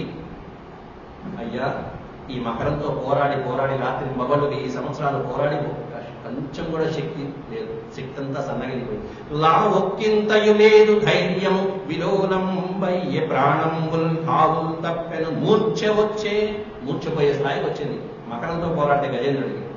మూర్ఛ వచ్చే తనుగుళ్ళస్యం శ్రమం వయ్యడి నీవే తప్ప, ముఖ్యమైనటువంటి పదవి, నువ్వు తప్ప ఇంక దిక్కెవరు లేదు అని చెప్పేసుకుంటాడు ఇక్కడ. నీవే తప్ప నితఃపరం ఎరుగా, నువ్వు తప్ప ఇంకా ఇతఃపరం అనేటువంటిది నాకు తెలియదు. నన్ను రక్షించేవాడు ఎవరు లేరు. వెనకాల తన బంధువులు, మిత్రులు, భార్యలు, పరివారం, బిడ్డలు ఇంతమంది ఉన్నారు. ఒక్కడన్నా రక్షించాడా? దీని గురించి మళ్ళీ తెలుద్దాం ఈ విషయం. ఎప్పుడు కూడా యోగ సాధనలో భగవంతుడిని ధర్మ అర్థ కామ మోక్షాలు ఈ 4 చతుర్విధ పురుషార్థాలు పాటించేటప్పుడు, ధర్మాన్ని పాటించేటప్పుడు భార్య పరివారం దగ్గర ఉండాలి. మిగతా అర్థ సాధనాలు సంపాదించేటప్పుడు పరివారం ఉండొచ్చు. కానీ మోక్షం దగ్గరికి వచ్చేటప్పటికి ఎవరికి వాళ్ళు చూసుకోవాల్సిందే. దానికి నా పరివారము భార్యకి వస్తే భర్త, భర్తకి వస్తే భార్య, ఈ మోక్షంలో మోక్ష సాధనలో ఎవరికి వారే చూసుకోవాల్సిందే అనేటువంటి తత్వం కూడా ఇక్కడ ఉంటుంది. గుర్తుపెట్టుకున్న తర్వాత నీవే తప్ప నితఃపరం వెరుగ మన్నింపందగుందీను ఈ దీనుని మన్నించు స్వామి. మన్నింపు, నేను తప్పు చేయరా కానీ నీ మీద సందేహాన్ని పడ్డారు కాబట్టి మన్నింపందగుందీను నిన్న రావే ఈశ్వర కామవే వరద సంరక్షింపు భద్రాత్మక అంటూ వేడుకున్నాడు ఆయన. ఈశ్వర రా ఆయన, కామవే వరద, వరద అంటే వరముని ఇచ్చేటువంటి వాడు, దా అంటే ఇచ్చువాడు, వరాలను ఇచ్చేటువంటి ఓ స్వామి నా పరిస్థితి ఇలా ఉంది, కరుణించవయ్యా, పుణ్యాత్మ రావయ్యా అని వేడుకుంటున్నాడు. ఒక దశలోనేమన్నా భగవంతుడు ఉన్నాడో లేడో అనుకుని అనుమానం పొందినటువంటి వాడు ఇప్పుడు సంశయాత్మక స్థితి అనేటువంటి వినశ్యతి, నశించింది. సంశయాత్మక అంటే సందేహం నుంచి ఇప్పుడు ఆ సాధకుడు ఒక మెట్టు ఎక్కి నిశ్చయాత్మక స్థితికి వచ్చేశాడు. ప్రహ్లాదుడికి ఈ ఏనుగుకి ఉన్నటువంటి ఆయన గజేంద్రుడికి ఉన్న సందేహం ఇదే వ్యత్యాసం. గజేంద్రుడు ఏమైనా సంశయాత్మక స్థితిలో ఉంటాడు, ప్రహ్లాదుడు ఏమైనా నిశ్చయాత్మకమైనటువంటి స్థితిలో ఉంటాడు. ఉన్నాడు భగవంతుడు అని చెప్పేవాడు ప్రహ్లాదుడు, ఈయన ఏమన్నా సంశయం. ఇప్పుడు ఆ సంశయాత్మక స్థితిలోకి వెళ్ళిపోయి ప్రహ్లాదుడు చేరుకునేటువంటి ఆ భక్తి పారవశ్యంలోకి దిగుతున్నాడు. ఇందాక మనం చెప్పుకున్నాం, అహంకారం గొప్పదా, మమకారం గొప్పదా, యోగేశ్వరుడు గొప్పవాడా, మకరం గొప్పదా అంటే మకరం యోగ సాధకుడు లాగా ప్రయత్నించింది కాబట్టి యోగ సాధకుడైనటువంటి వాడు గెలిచాడు, మకరం గెలిచింది. ఇంత బలవంతుడైనటువంటి వాడు ఓడిపోయాడు. ఇప్పుడు ఆ యోగ సాధకుడిని గెలవాలంటే ఏం కావాలి? యోగ సాధకుడిని గెలవాలంటే ఒకే ఒక్క మార్గం, భక్తి మార్గం. భక్తుడే గెలవగలడు. ఆ స్థితికి వస్తున్నాం ఇప్పుడు. ఎవరా భక్తుడు? గజేంద్రుడు భక్తుడు అయిపోయాడు. తన అహంకారం పోయింది, పరివారాన్ని నమ్ముకోవట్ల, అందరినీ వదిలిపెట్టాడు. అంటే ఎవరిని వదిలేశాడండి? ఐశ్వర్యాన్ని, తన శక్తిని, తనకున్న బలాన్ని, పరివారాన్ని అందరినీ వదిలిపెట్టి నీవే దిక్కు అని భాగవతంలో గోపికలు చేసిన పని ఇదే. గోపికలు శ్రీ పిల్లవాడు 3 సంవత్సరాల నుంచి ఉన్నటువంటి ప్రాయంలో ఆ పరమాత్ముని 10 సంవత్సరాల వరకు ఆ గోపికలు ఆరాధించారండి. ఆ రాసక్రీడలు మొదలైనటువంటి సల్పినప్పుడు కూడా రాసక్రీడల దగ్గరకు పరమాత్ముడి దగ్గరికి గోపికలందరూ పరమాత్ముడి దగ్గరికి వస్తే యమునా నది తీరంలోకి భగవంతుడు చెప్పి పంపించేశాడు. మీరు ఇలా రాకూడదు, మీకు పరివారం ఉంది, బంధువులు ఉన్నారు, భర్తలు ఉన్నారు, భార్య పిల్లలు ఉన్నారు, అత్తమామలు ఉన్నారు, తల్లిదండ్రులు ఉన్నారు, సేవించబడిపోండి అన్నాడు. వాళ్ళందరినీ అంటే వెళ్ళమంటే వెళ్తారో లేదో చూడటానికి పరీక్ష. ఆయన బాధ్యతగా చెప్పాడు, ఎవరు వెళ్ళరు, అడుగు కలర్చలేదు. అదే కళాకటిగా చెప్పాడు, మేమందరినీ ఇల్లు వాకిలి మొత్తం సంసారాన్ని కూడా వదిలిపెట్టేసి నీవే దిక్కుని వచ్చావు కృష్ణ అని చెప్పి అనుకున్నాడు. ఇది యోగ సాధకుల యొక్క లక్షణం. అన్నిటి ఒకవేళ ఈ సంసారం మధ్యలో ఉన్నా కూడా అన్నిటినీ వదిలేసినటువంటి పరమ యోగిలాగా వానప్రస్థ జీవితాన్ని గడిపేటువంటి ఒక పరమ సాధువులాగా గడపాల్సిందే. సమాజంలో ఉన్నాం కాబట్టి అది యోగ సాధన ప్రక్రియ. కాబట్టి ఇప్పుడు భక్తుడు గొప్పవాడని నిరూపించేటువంటి ప్రక్రియ ఇప్పుడు జరుగుతున్నది గజేంద్రుడి యొక్క రూపంలో. అందువల్ల నీవే తప్ప నితఃపరం వేరుగా, నువ్వు తప్ప ఇంకేం నాకు లేవయ్యా అని చెప్పి నిశ్చయాత్మక స్థితిలోకి వచ్చేశాడు. శరణోపాయమే తరుణోపాయం అనుకున్నాడు. భగవంతుణ్ణి శరణం వేడటమే తన తరుణోపాయం అని చెప్పి నిశ్చయించుకుని తన యొక్క శక్తిని నిందించుకుని అన్యథా శరణం నాస్తి త్వమేవ శరణం మమ అనేటువంటి స్థాయికి వచ్చేసాడు. ఇప్పుడు దాని ఫలితం ఏమైంది? పరమాత్ముడి సాక్షాత్కారం జరిగింది. ఎప్పుడైతే ఇంత ఈ విధంగా శరణం పెడతామో పరమాత్ముడు సాక్షాత్కరించడం జరిగింది. ఎప్పుడైతే పరమాత్ముడు సాక్షాత్కరించాడో వెంటనే ఈ ముసలి బారి నుండి, ముసలి కోడలు అనేటువంటి సంసార భౌభంగాల నుండి భక్తుడు విముక్తుడు అవుతాడు. అక్కడ గజం విముక్తి పొందుతుంది. ఆ స్థితికి రావాలి. ఆ సమయంలో ఇంతమంది దేవతలు ఉన్నారు, ఇంతమంది దేవతలను వదిలేసి ఆయనే రావాలా? ఇక్కడ గజం వేడుకున్నది ఎవరిని? ఎవరైతే రక్షిస్తారో, ఎవరైతే పరంజ్యోతి ఉందో ఆయన రమ్మంటారు. మిగతా దేవతలైన ఇంద్రుడు, చంద్రుడు, బ్రహ్మ మొదలైనటువంటి దేవతలందరూ కూడా విశ్వమంతా నిండి ఉండేటువంటి గుణం వాళ్ళలో లేదు కాబట్టి, విశ్వవ్యాపకత్వం అనేటువంటి లేకపోతే రక్షించేటువంటి ఇటువంటి బాధ్యతలు వాళ్ళకి లేవు కాబట్టి వీళ్ళని మించినటువంటి పరమాత్మ బయలుదేరాలి. ఆయన వస్తున్నాడు. విశ్వమయుడు విగుడు అయినటువంటి వినయశీలైనటువంటి విష్ణువు ఆ భక్తుణ్ణి కాపాడాలని నిశ్చయించుకున్నాడు. కానీ ఎక్కడ ఉన్నాడు ఆయన? ఆ విష్ణుమూర్తి పోతన గారికి ఇక్కడ తన రచనలో ఒక బ్రేక్ పడింది. ఆ పద్యం రాయడానికి వెళ్ళి గంటల తరబడి కూర్చున్నాడు. పద్యం కథ ఇది జరిగిన కథ నిజంగానే. అలా వైకుంఠపురంబులో నగరిలో ఈ పద్యం రాయడానికి పొలానికి వెళ్ళాడు, కూర్చున్నాడు, ప్రశాంతంగా ఆలోచించాడు. పోతన గారికి ఒక కూతురు ఉంది. అమ్మాయి పేరు శారద. ఆ కూతురుని ఇంట్లో పెట్టాడు. అమ్మాయి ఇప్పుడే వస్తానమ్మా, కాస్త పొలం దాకా వెళ్ళాను. గట్టు దగ్గరికి వెళ్ళాడు. హాయిగా ఆ చేవలో కూర్చున్నాడు, ఆలోచించాడు. పరమాత్ముని పిలిచాడు. ఈ శ్లోకము, ఈ పద్యము వ్యాస మహాభాగవతంలో లేదు, వ్యాస భాగవతంలో లేదు, మూలంలో కూడా లేని పద్యాన్ని పోతన గారు రాశారు. అందువల్ల మనం ఆంధ్ర భాగవతాన్ని మనం ప్రతిపాదిస్తున్నాం ఇక్కడ. కాబట్టి వ్యాసుడు వారు చెప్పనటువంటి విషయాలు కూడా పోతన గారు ప్రస్తావించారు. ఎక్కడ ఉన్నాడు విష్ణుమూర్తి? అడ్రస్ చెప్పాలి కదా పాడగలకి. ఎక్కడ ఉన్నాడు ఆ విష్ణువు? ఆలోచించాడు. ఆయన తట్టల. కాసేపు అయ్యాక పోతన గారి ఇంటికి వచ్చారు. శారదతో మాట్లాడారు. చెప్పులతో పాదరక్షణతో పాటుగా దేవతా మందిరంలోకి వెళ్ళి కూర్చున్నాడు. పాదరక్షణతో వెళ్ళి దేవతా మందిరంలో కూర్చుని గంటం పట్టాడు, పద్యం పూరించాడు. పాదరక్షణతో లోపలికి వెళ్ళగానే అమ్మాయి శారద, నాన్న చెప్పులు వేసుకుని పాదరక్షణతో వెళ్ళావు నాన్న అని చెప్పాడు. అవును కదమ్మా అని చెప్పి పాదరక్షణ అప్పుడు బయటపెట్టి లోపలికి వెళ్ళి కూర్చొని పద్యం పూరించేశాడు పోతన గారు. అలా వైకుంఠపురంబులో నగరిలో నామూల సౌధంబుదాపల మందారవనాంతరామృత సరః ప్రాంతేందు కాంతోపలోత్పల పర్యంక రమా వినోదియకు ఆపన్న ప్రసన్నుండు విఫల నాగేంద్రంబు పాహి పాహి అని వియ్యాడించి సంరంభియై అని కొట్టారు. అయితే పద్యం పూరించాడు. అమ్మ కొంచెం పాలు తెచ్చిపెట్టన్నాడు పోతన గారు. శారద వచ్చి అమ్మాయి గ్లాసులో పాలను తెచ్చింది, కొంచెం తాగాడు, అక్కడ పెట్టాడు. అమ్మ మళ్ళీ పొలానికి వెళ్ళొస్తాను ఒకసారి అమ్మ పని ఉందని చెప్పి వెళ్ళిపోయాడు. అయిపోయింది. ఇంకా సేపటికి మళ్ళీ పోతన గారు వచ్చారు లోపలికి. లోపలికి వెళ్ళాడు. టక్మని పుస్తకం ముందు గ్రంథం ముందు కూర్చున్నాడు. పద్యం రాద్దాం అనుకునేటప్పటికి పద్యం ఉంది అక్కడ. అమ్మ ఇక్కడ పద్యం ఉంది, అంతకుముందే మంచినీళ్ళు తెచ్చిపెట్టమన్నాడు, పాలు తెచ్చిపెట్టమన్నాడు. నేను అడుగుతుంది. పద్యం రాసేటప్పటికి ఆయన ఆశ్చర్యపడ్డాడు. అమ్మ పద్యం రాసి పెట్టింది ఎవరు రాశారమ్మా అంటే, నువ్వే కదా నాన్న రాశావని. నేను రాయటం ఏంటమ్మా అని చెప్పాను నాడు పోతన గారు. ఇప్పుడే కదా నాన్న వచ్చావు, మళ్ళీ ఇంట్లోకి వెళ్తావు, మళ్ళీ వచ్చాను, నువ్వే వచ్చి రాసుకున్నావు నాన్న అంటే, నేను రాయటం ఏమిటమ్మా అని చెప్పాను. ఆశ్చర్యపోతాడు. ఇదిగో నాన్న పాలు కూడా తాగా చూడు, గ్లాసులో ఇదిగో పాలు తాగి పెట్టాడు. చూస్తే ఆశ్చర్యపోతాడు. విష్ణుమూర్తి స్వయంగా వచ్చి పాదరక్షణ కూడా వదలకుండా దేవతా మందిరంలోకి వచ్చి, ఎందుకంటే అది ఆయన నిలయం, నిలయంలోకి ఆయన చెప్పాడు. ఆయన గృహంలో పాదరక్షణతో వెళ్ళి ఆ తర్వాత శారద చెప్తే బయట వదిలిపెట్టాడు. ఇప్పటికీ ఆ పాదరక్షలు ఆయన తాగినటువంటి పాలు తీర్థంగా తీసుకుని పరమానంద భరితులైపోయాడు. ఆహా ఇది కదా అంటే పోతనామాచ్యుడు ఆ విధంగా 9వ ఈ 8వ స్కంధంలో ఈ పద్యం దాకా వచ్చేటప్పటికీ భగవంతుని అనుగ్రహించారు. శ్రీరాముల వారు స్వామిని అనుగ్రహించారు పోతనామాచ్యుడు.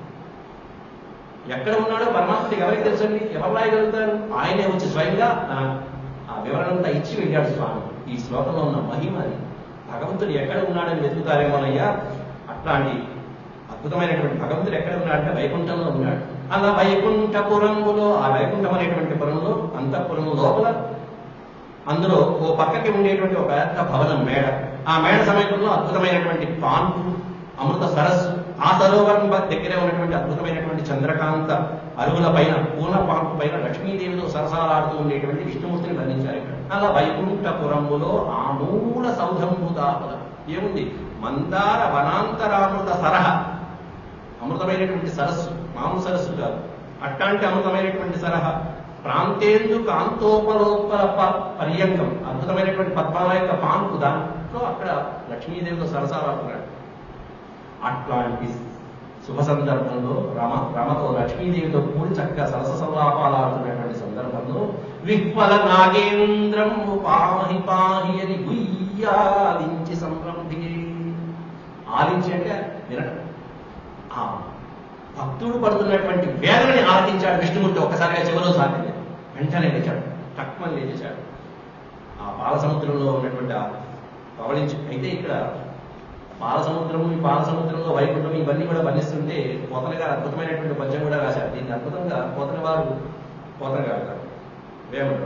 వేమన శతకంలో సుందరమైనటువంటి సులభమైనటువంటి పద్ధతుల్లో నీతిని బోధించినటువంటి శతకకారుడు. పాలసముద్రమున పవళించు శ్రీహరి. ఆయన శ్రీహరి పాలసముద్రంలో పడుతుంటాడు. పాలకేం తక్కువ, పాలు పెరుగు ఇట్లాంటి. పాలసముద్రమున పవళించు శ్రీహరి గొల్ల ఇండ్ల పాలు కోరనేల. కృష్ణ అవతారంలో వచ్చాడు. ఆ పాల కోసం పట్టింట్లోకి వెళ్ళాడు. గొల్లవాళ్ళందరూ ఇళ్ళకి వెళ్ళి పాలు పెరుగుకున్నారు, పగలు కొట్టుకుని మరి దొంగిలించి మరి తిన్నాడు. ఏం కర్మ? కృష్ణ అవతారంలో ఆయన ఉండేదే పాలసముద్రం. పాలసముద్రమున పవళించు శ్రీహరి గొల్ల ఇంట్ల పాలు కోరనేల. ఎదుటివారి సొమ్ము నెల్లవారికి తీపే విశ్వధాభిరామ వినుల.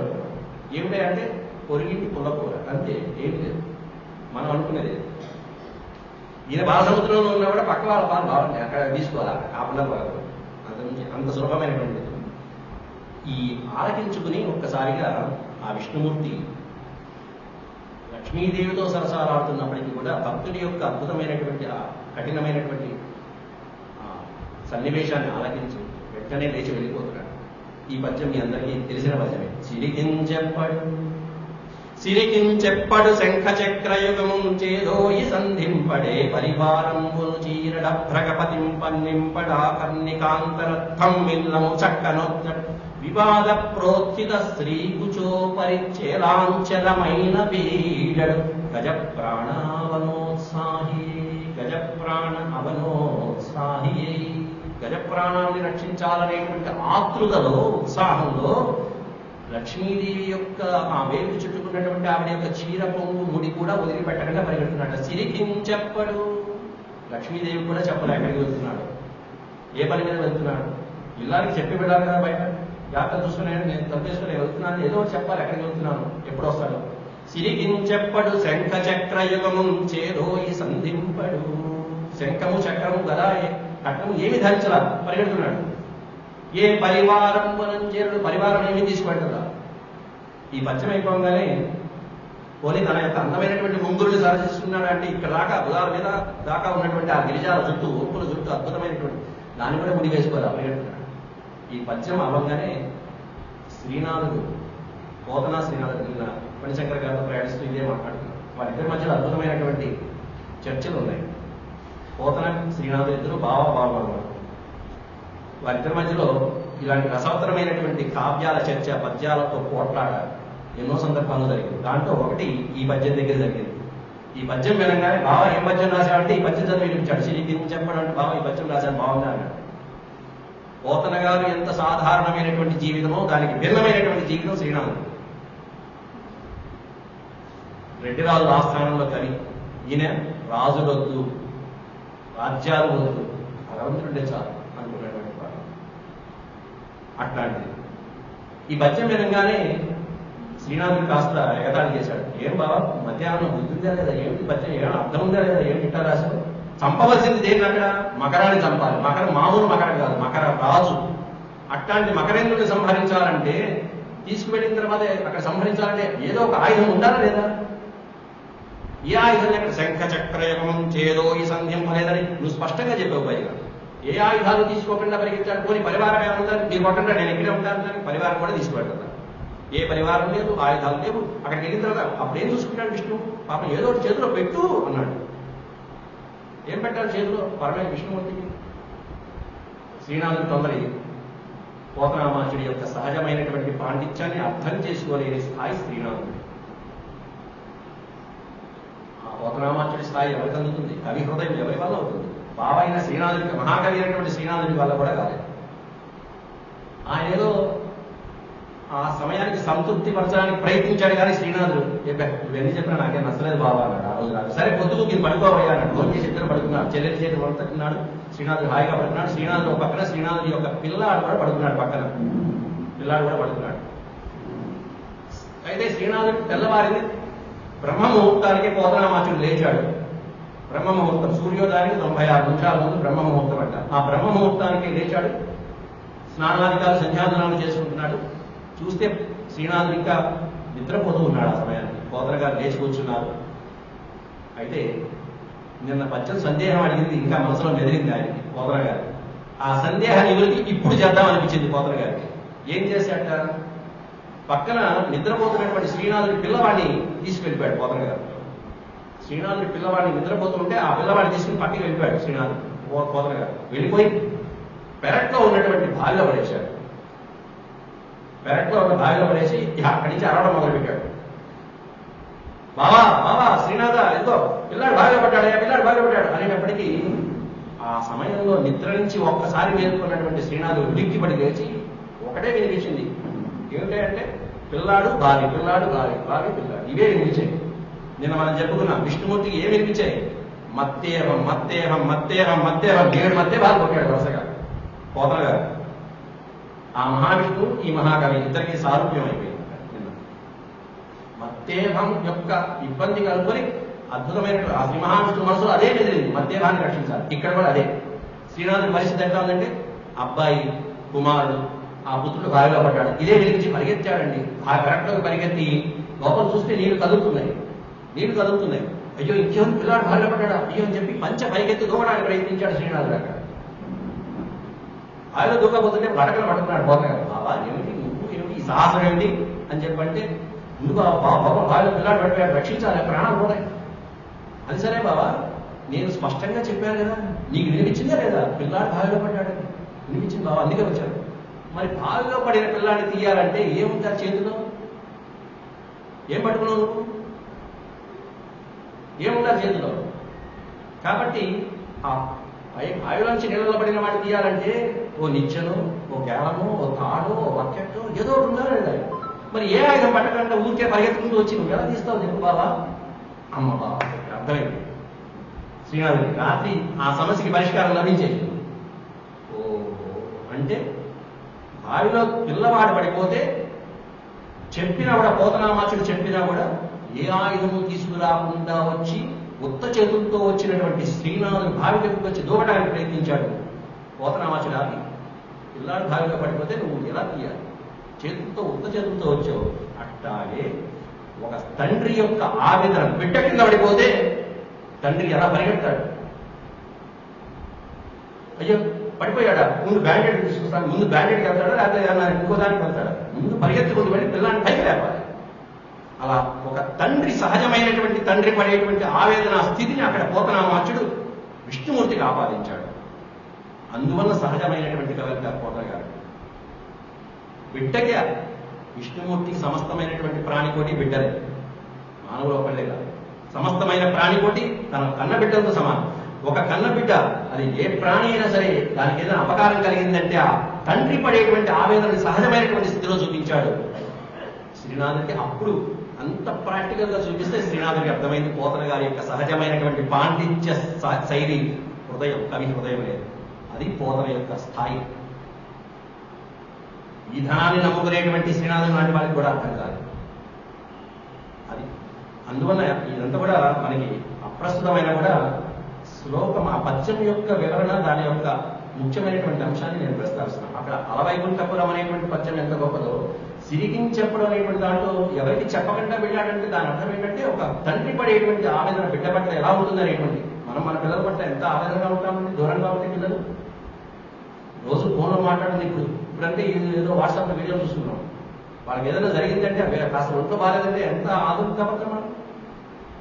ఆవేదన సహజమైనటువంటి తల్లిదండ్రుల యొక్క ఆవేదన అక్కడ వర్ణించాడు చక్కగా. అందువల్ల చేతికి ఆ లక్ష్మీదేవితో సరసాలాడుతున్నప్పటికీ కూడా ఆ చేతిలో ముడి వేసుకుని ఆ ముడిని కూడా ఎప్పటికైనా పరిగెడుతుంటే ఎంత ఇబ్బంది అంటే అది. ఈయన పరిగెడుతున్నాడు బాగానే ఉంది, వెనకాల ఎవరు వస్తున్నారో ఏమో చూసుకోవాలా. ఈ మహానుభావుడు పరిగెడుతున్నాడు. తన వెంటన్ సిరి అంటే అమ్మగారు పరిగెడుతున్నారు. తన వెంటన్ సిరి లచ్చి వెంట నవరోధ ప్రాతము దాని వెంకన్ పక్షీంద్రుడు. విష్ణుమూర్తి వెనకాల లక్ష్మీదేవి పరిగెత్తింది, ఎందుకంటే చేతి కట్టేసుకున్నాడు తొంగు. లచ్చి వెంట లచ్చి అంటే లక్ష్మీదేవి. లచ్చి వెంట నవరోధ ప్రాతము సమస్తమైనటువంటి పరివారము పరిగెత్తున్నాడు.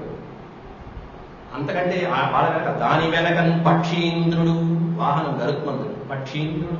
దాని పొంతను ఘన కౌమోదకి శంఖ చక్ర నికాయంబను నారదుండు ధ్వజనీకాంతుండు రా వచ్చి రొయ్యన వైకుంఠంబునం కలుగు వారాబాల గోపాలము. ఆబాల గోపాల వైకుంఠంలో ఉన్నటువంటి మంది మార్గం అంతా బయలుదేరింది. లక్ష్మీదేవి వెనకాల పరివారం వెనకాల ఉన్న గరుత్మంతుడు. అంతకంటే ఆ తర్వాత ధనస్సు, కౌమోదకి, శంఖము, ఖడ్గము మొదలైనటువంటివన్నీ బయలుదేరాయి. ఆయన ఉన్నటువంటి ఆయుధాలు కూడా, ధనస్సు కూడా అద్భుతమైనటువంటి శార్గిన్ ధనస్సు కలిగినటువంటి వాడు. శంఖచక్రం మన విష్ణు సహస్రనామాల్లో కూడా వస్తుంది. అలాగే కౌమోదకి అనేటువంటి ఆ గద, శంఖము, పాంచజన్యం అనేటువంటి శంఖము, సుదర్శనం అనేటువంటి అద్భుతమైనటువంటి ఆ చక్రము, నందకం అనేటువంటి ఖడ్గము, రథము కూడా బయలుదేరింది. రథాలు పూర్వకాలంలో ఆ దేవతల రథాలు మనోవృత్తిని అవలంబించి పయనిస్తూ ఉంటాయి. ఆయన యొక్క మనసు కోరుకుంటే వచ్చేస్తుంది రథం, అట్లా బయలుదేరింది. రథం పేరు శతానందం అనేటువంటి రథం. విష్ణుమూర్తి యొక్క రథం పేరు శతానందం. సేనానాయకుడు అయినటువంటి విశ్వక్సేనుడు, మొత్తం సేనానాయకుడు విశ్వక్సేనుడు, పక్షి వాహనమైనటువంటి గరుత్మంతుడు, వీళ్ళందరూ వెనకాల పరిగెడుతున్నారు. ఎప్పుడు ఏ సమయంలో ఆయన అంటే సిద్ధంగా ఉంటారు. అందులో బయలుదేరారు. ఆ సమయంలో ఆ పరిగెత్తి వెనక పాపం లక్ష్మీదేవి అలసిపోతుంది. ఆవిడకి పట్టినటువంటి ముత్యమండలకి తుమ్మెదలు వాడుతున్నాయి భ్రమరాలు. ఆవిడేదే పద్మం వంటి ముఖం, ఆవిడే పద్మ. ఆ తుమ్మెదలు వాడుతున్నాయి చక్కగా. ఆ విధంగా వర్ణించారు పోతల వారు. ఆ తర్వాత అద్భుతమైనటువంటి పద్యం అందుకున్నాడు. మళ్ళీ ఇంకో మధ్యభాగం అందుకున్నాడు పోతల గారు. ఇవన్నీ మధ్యభాగం, నిన్న మనం చెప్పుకున్నటువంటి మధ్యభాగాలు. ఎందుకంటే మదించినటువంటి మత్తేభాన్ని వర్ణించాలి, దాన్ని రక్షించాలంటే విష్ణుమూర్తి మనస్సులో మత్తేభాలు ఎలా స్ఫురించాయనేటువంటిది వర్ణిస్తూ మత్తేభ వృత్తంలో వర్ణించారు పోతన గారు. తన వేంచేయి పదంబు పేర్కొన నాద స్త్రీ జనాలాపముల్ వినను. ఆ పరిగెడుతున్నటువంటి లక్ష్మీదేవికి ఏంటి మహానుభావుడు ఎట్లా పరిగెడుతున్నాడు, చెప్పా చేయకుండా పరిగెడుతున్నాడు, ఏదో ఒకటి చెప్పచ్చు కదా. బహుశా అది అయ్యుంటుంది, ఇది అయ్యుంటుంది అనుకుంటూ తనలో తాను అనుకుంటుంది. లక్ష్మీదేవి ఏమనుకుంటుంది? తన వేంచేయు పదంబు పేర్కొనడు. ఎక్కడికి వెళ్తున్నాడో చెప్పట్లా, పేర్కొనట్ల. అనాథ స్త్రీ జనాలాపముల్ వినెనో. ఏ అనాథ స్త్రీ ఎక్కడ ఆలాపించిందో, ఎక్కడ కీర్తించిందో, ఎక్కడ స్మరించిందో ఈ మహానుభావుని ఎవరు పడితే వాడు స్మరిస్తుంటాడు. ఏ అనాథ స్త్రీ రక్షించమని వేడుకున్నది పురాణాల్లో మనకి? ద్రౌపదీదేవి. కాబట్టి ద్రౌపదీదేవి ఘట్టాన్ని ప్రస్తావిస్తూ కృష్ణావతారాన్ని స్మరించింది అక్కడ లక్ష్మీదేవి. కృష్ణావతారం వచ్చేసింది. అనాథ స్త్రీ జనాలాపముల్వినో మృత్యుల్ మృత్యులించిరో కల్వేద ప్రపంచంబులన్.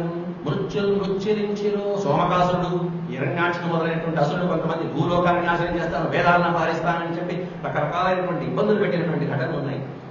ఎవరైనా వచ్చి వేద ప్రపంచంబులన్, ఈ వేద ప్రపంచాన్ని అపహరించారు, ఏమైందో, ఆ వేదాలకు ఏమైందో, ఈ భూమాలకు ఏమైందో, ఎవరో ఆపదలో ఉంటుంటారు. ధనుజానీకము దేవతా నగరిపై దండెత్తెనో. ధనుజానీకము ఏ అసుర ప్రవాహం అనేటువంటిది వచ్చి ఈ అమరేంద్రుడి యొక్క అమరావతి మీద దండెత్తిందో, బహుశా రక్షించడానికి వెళ్తున్నాడేమో. ఇవన్నీ ఊహలు. ఏం జరిగిందో తెలియదు ఆవిడికి కూడా, ఊహలు. భక్తులంగని చక్రాయుధం డేడి చూపుడని ధిక్కారించిరో దుర్జనులు. ఎక్కడ శ్రీహరి ఎక్కడ అక్కడ ఇక్కడ ఉంటానో, ఎక్కడ చూపించు అని చెప్పి ఏ భక్తున్నో ఎవరైనా నిలదీశారేమో, చూపించడానికి వెళ్తున్నాడేమో. ఏ చరిత్ర? ప్రహ్లాదు, ఆ హిరణ్యకశిపుడు ఎక్కడరా శ్రీహరి ఎక్కడ ఉన్నాడనో చూపించు, ఆ దేవుడు ఎక్కడ ఉన్నాడనో చూపించు అని ఎవరన్నా అన్నారేమో, చూపించడానికి వెళ్తున్నాడేమో అని.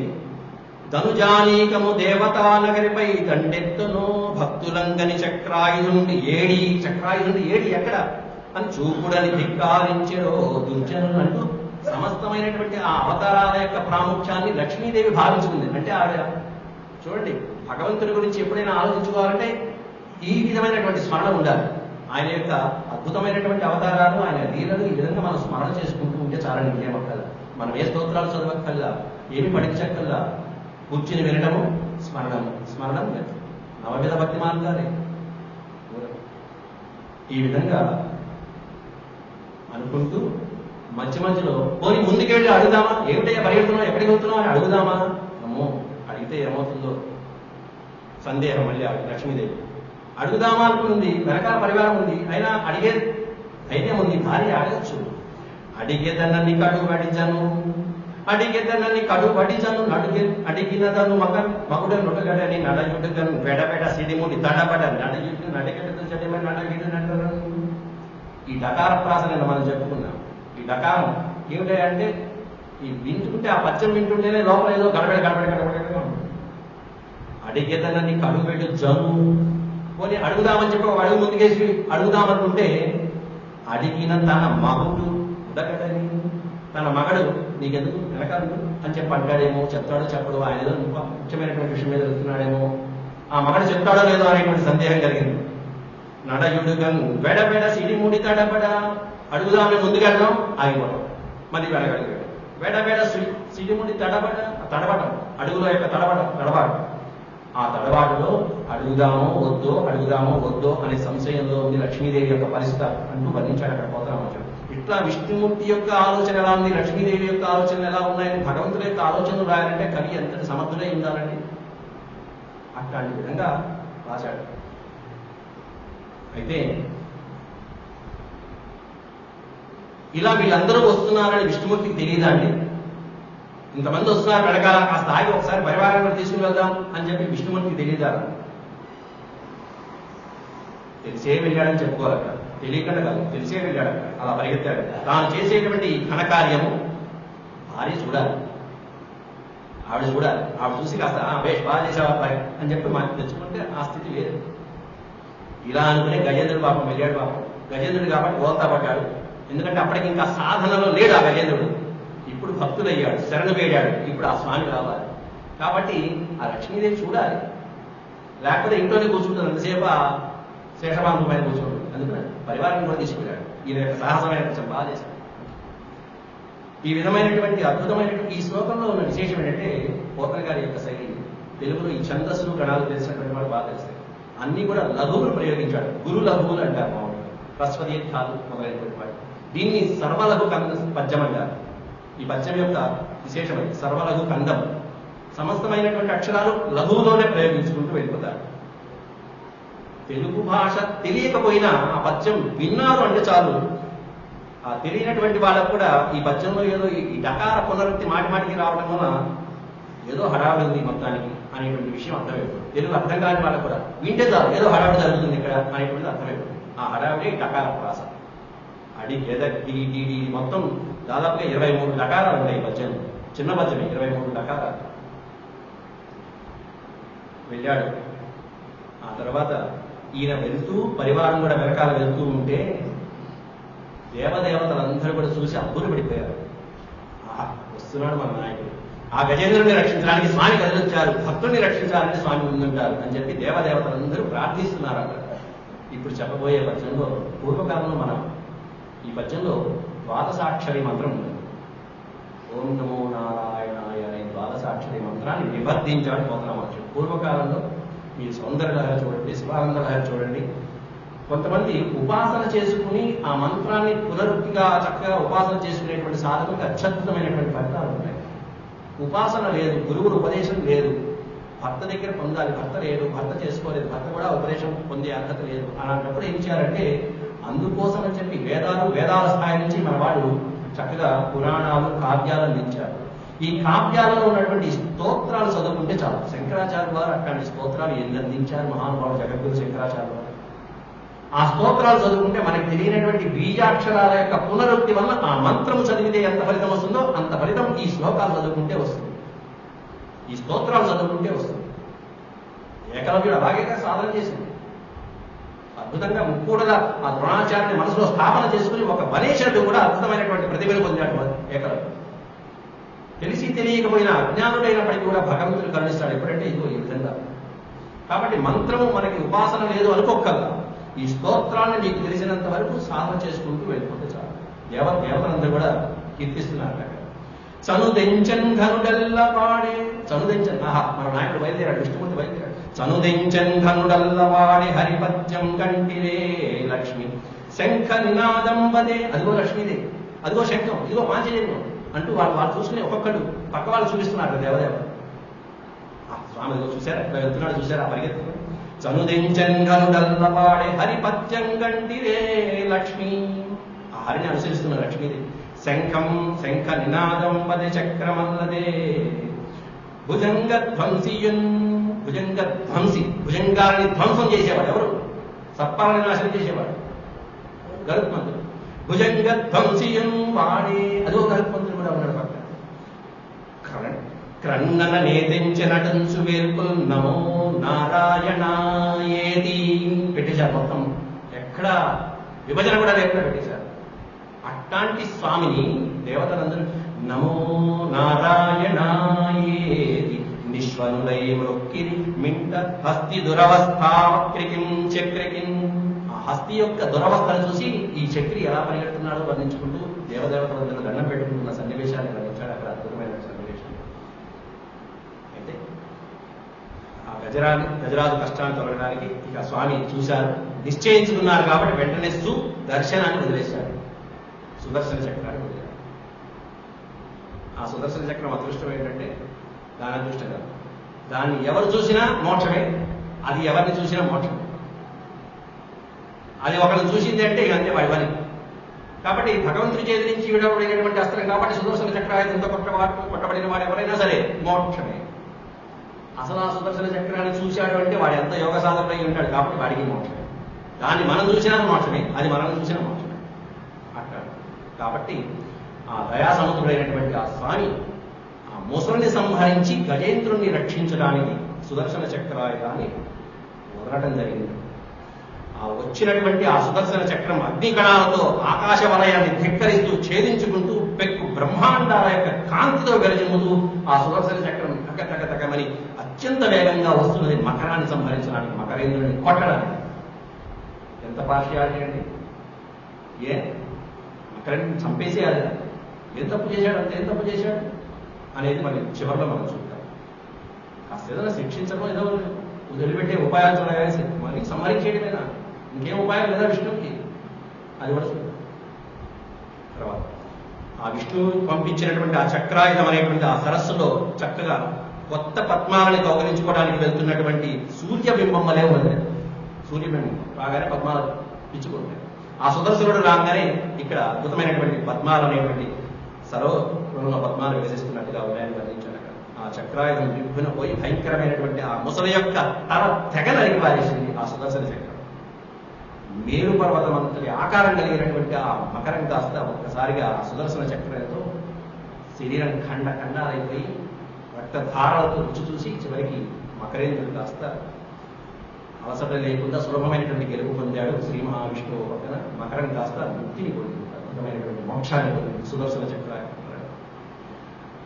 ఎప్పుడైతే సుదర్శన చక్రం బయలుదేరిందో మకరాన్ని కొట్టిందో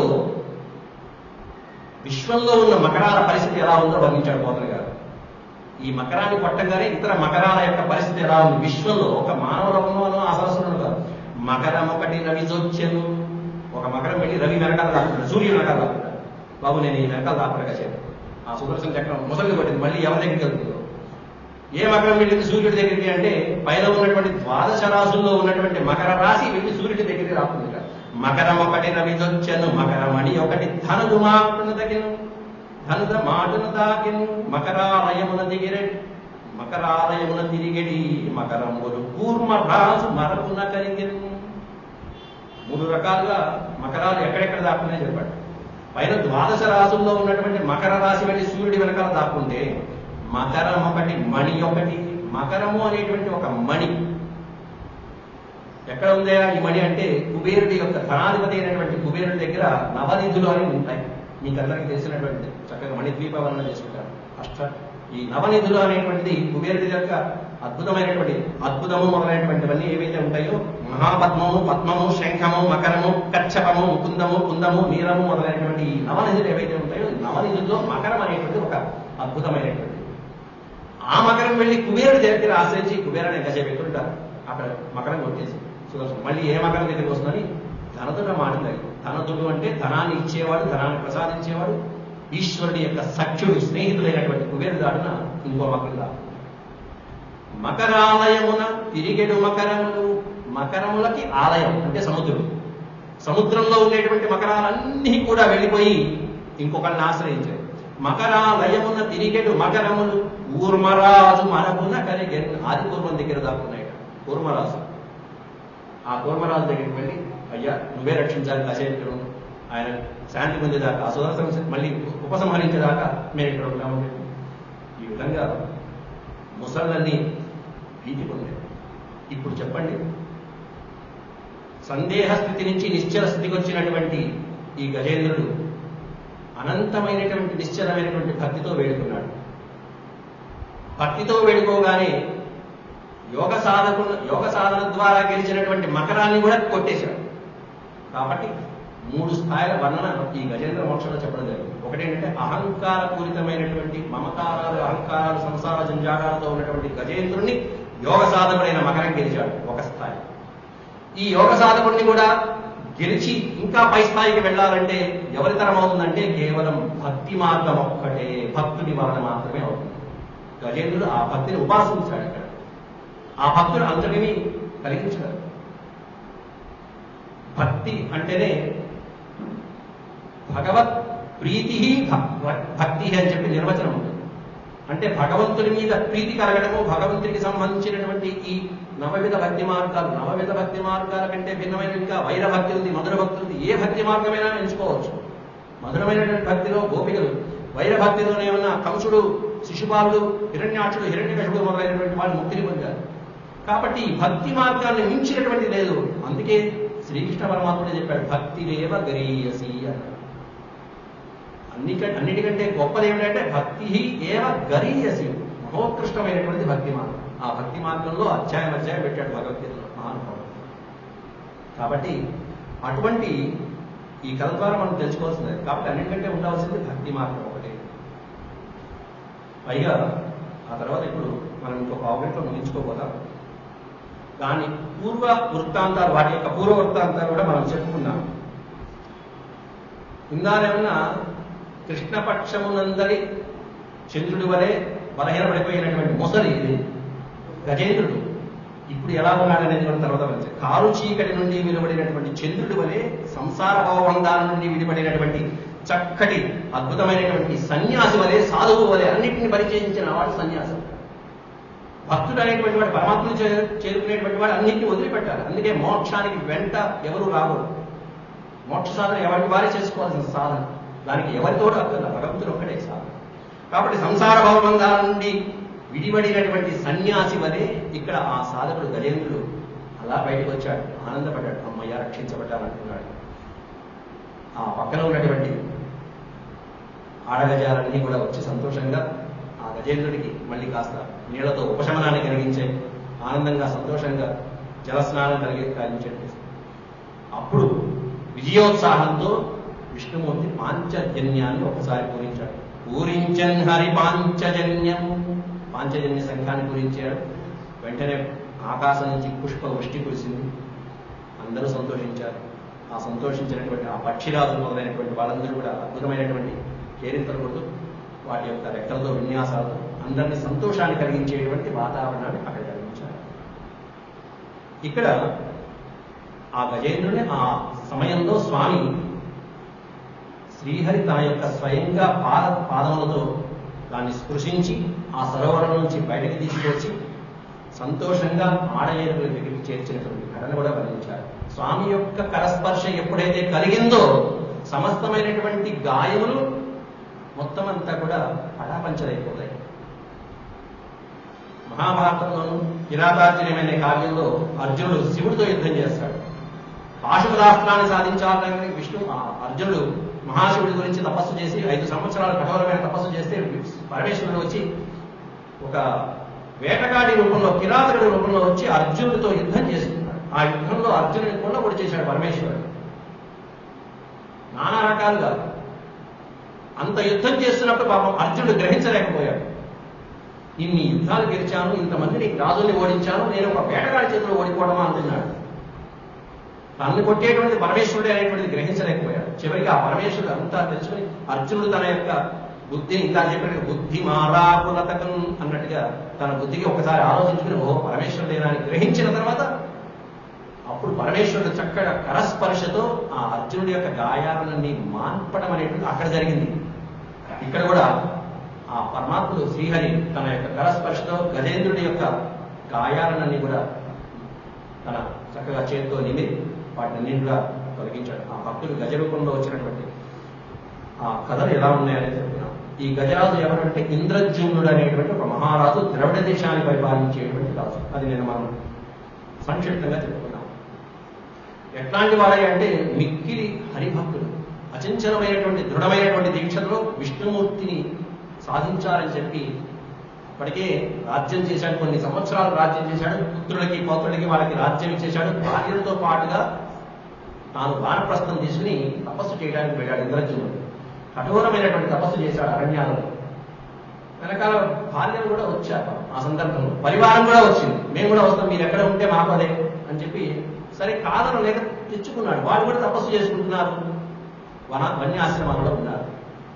అయితే స్వామి అనుగ్రహం పొందడానికి ఇంకొద్ది రోజుల ముందుగా జరిగిన సంఘటన ఏమిటంటే ఒకనొక సందర్భంలో ఆయన ఆశ్రమానికి వచ్చినటువంటి అగస్త్యుడు కొట్టివాడు, సముద్రాన్ని తాగేసినటువంటి వాడు, ఆయన రావడంతో ఈయన మౌనధ్యానంలో ఉండి తదేకమైనటువంటి నిష్ఠతో ఉన్నటువంటి ఇంద్రజుమ్నుడు ఆ వచ్చినటువంటి బ్రాహ్మణోత్తముని మహర్షిని పట్టించుకోలేదు, నమస్కరించలేదు, అతిథి మర్యాదలు చేయలేదు.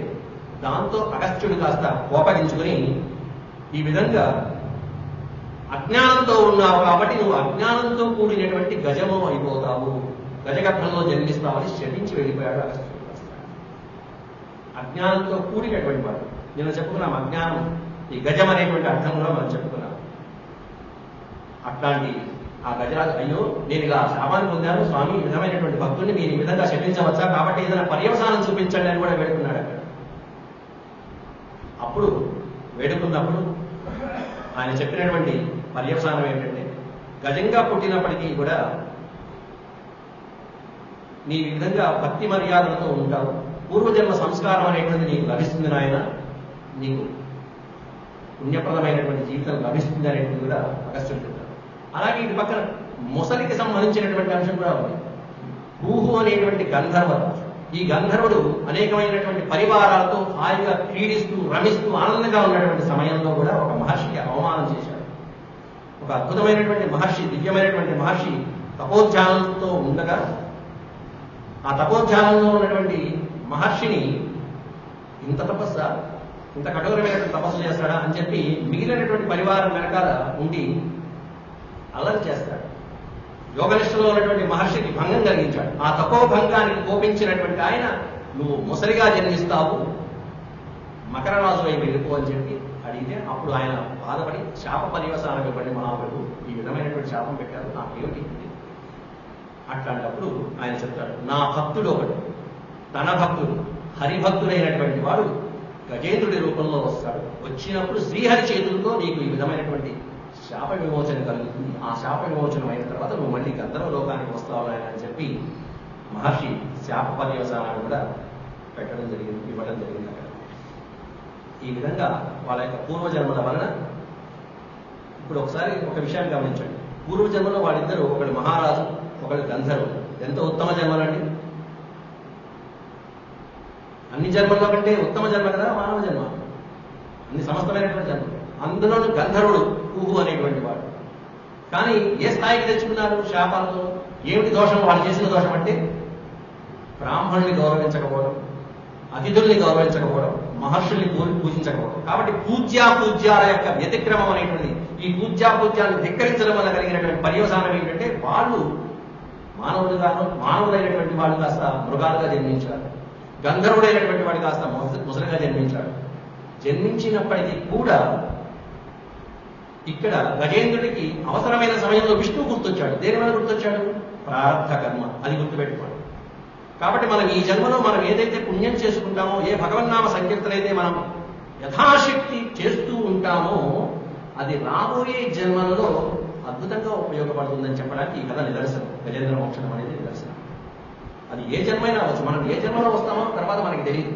ముక్తిని పొందుతామో అంతటి అదృష్టవంతులుంటే అంత చెప్పక్కర్లేదు. మానవ జన్మ కలుగుతుందో తర్వాత ఏ జన్మ కలుగుతుందో. కాబట్టి ఇదే జన్మలో వచ్చిన మానవ జన్మలో ఇంకాస్త సాధన చేసుకోవచ్చు. లేదా మరొక జన్మలో ఉన్నా కూడా ఈ సంస్కారం ఇప్పుడు మనం వింటున్నటువంటి భాగవత పురాణం, ఈ భాగవత పురాణం యొక్క అద్భుతమైనటువంటి ఫలస్థితి చెప్పారు చివరికి. ఆ ఫలస్థితిలో ఇవన్నీ ఉన్నాయి.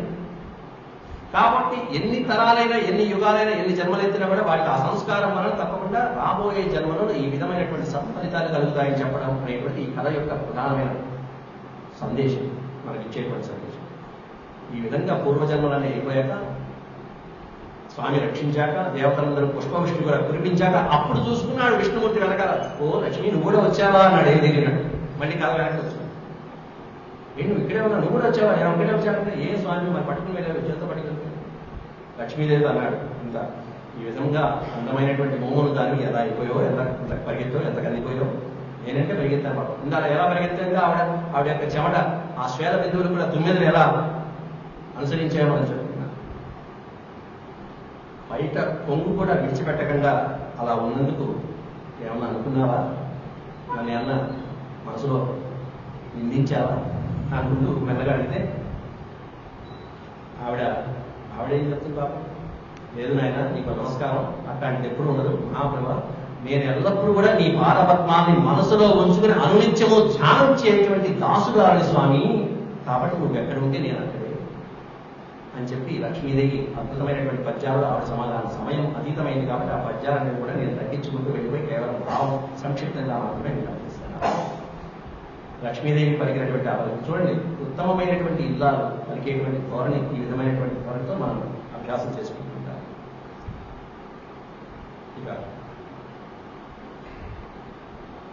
ఫలస్థుతిలోకి వద్దాం ముగించుకుని. ఈ గజేంద్ర మోక్షణం అనేటువంటి మోక్షము అంటే ముక్తి పొందడం, మోక్షణము విడిపించబడతారు. ఈ గజేంద్రుడు ఇన్ని కష్టాలు పడ్డాడు. ఎన్ని కష్టాలు! గజేంద్రుడి మృగమైనటువంటి గజేంద్రుడిగా ఈ సంసారంతో మనం పోల్చుకున్నాం. భక్తి మార్గంలోకి వచ్చేసాం, విముక్తి పొందాడు. చివరికి భవబంధాలు కూడా అక్కర్లేదనేటువంటి స్థాయికి వచ్చేశాడు, విముక్తి పొందాడు. మోక్షం కాదు, విముక్తి పొందాడు. కాబట్టి మనమే ఈ భవబంధాల నుంచి విముక్తి పొందేటువంటి మార్గాన్ని తెలిపేటువంటి ఈ కథ, అద్భుతమైనటువంటి ఈ వాక్యాన్ని భాగవతంలో 8వ స్కంధంలోంచి ఈ అభ్యాసం చేసినటువంటి వాడు, గజేంద్ర మోక్షం అనేటువంటి ఈ కథని విన్నటువంటి వాళ్ళకి కీర్తి పెరుగుతుంది, పాపాలు పరిహారం అవుతాయి, చెడు కళలు అనేటువంటి దుశ్శకునాలు, చెడు కళలు మొదలైనటువంటి ఎన్నడూ రావు. కాబట్టి నిద్రించేటప్పుడు గజేంద్ర మోక్షంలోని కొన్ని శ్లోకాలు, 1-2 శ్లోకాలు వచ్చిన వాళ్ళు చదువుకుంటే మంచిదని చెప్పి కూడా పరిస్థితిలో ఉన్నది. దుఃఖాలు దూరమైపోతాయి. ప్రతిదినం ఉదయమై లేచి పవిత్రమైనటువంటి చక్కగా అభ్యంగన స్నానాదులన్నీ, రోజు సంధ్యావందనాదులన్నీ విధిగా నిర్వర్తించిన తర్వాత నిర్మలమైనటువంటి మనసులో ఈ పురాణంలో ఉన్నటువంటి ఈ కథను చదివితే బ్రాహ్మణుడికి గొప్ప దానం చేసినంత ఫలితము, రాజసూయ అశ్వమేధాది యాగములు చేసినటువంటి పుణ్యఫలం కలుగుతుందని చెప్పి గమనించారు. శుభాభివృద్ధి కలుగుతుందని కూడా సెలవించారు. అద్భుతమైనటువంటి ఒక వచనంలో మాకు స్తోత్రాలు రావు, శ్లోకాలు రావు, ఇవేమీ రావు, మరి ఏం చేయాలి? ఇంకేమైనా తరుణోపాయం ఉందా? అన్నిటికీ షార్ట్కట్లు మన పురాణాలు చక్కగా చెప్తారు. ప్రతిదానికి అవేమీ లేకపోయినా స్తోత్రాలు అక్కర్లా, వీళ్ళ పేరు జపించండి చాలు అన్నాడు. అంతే.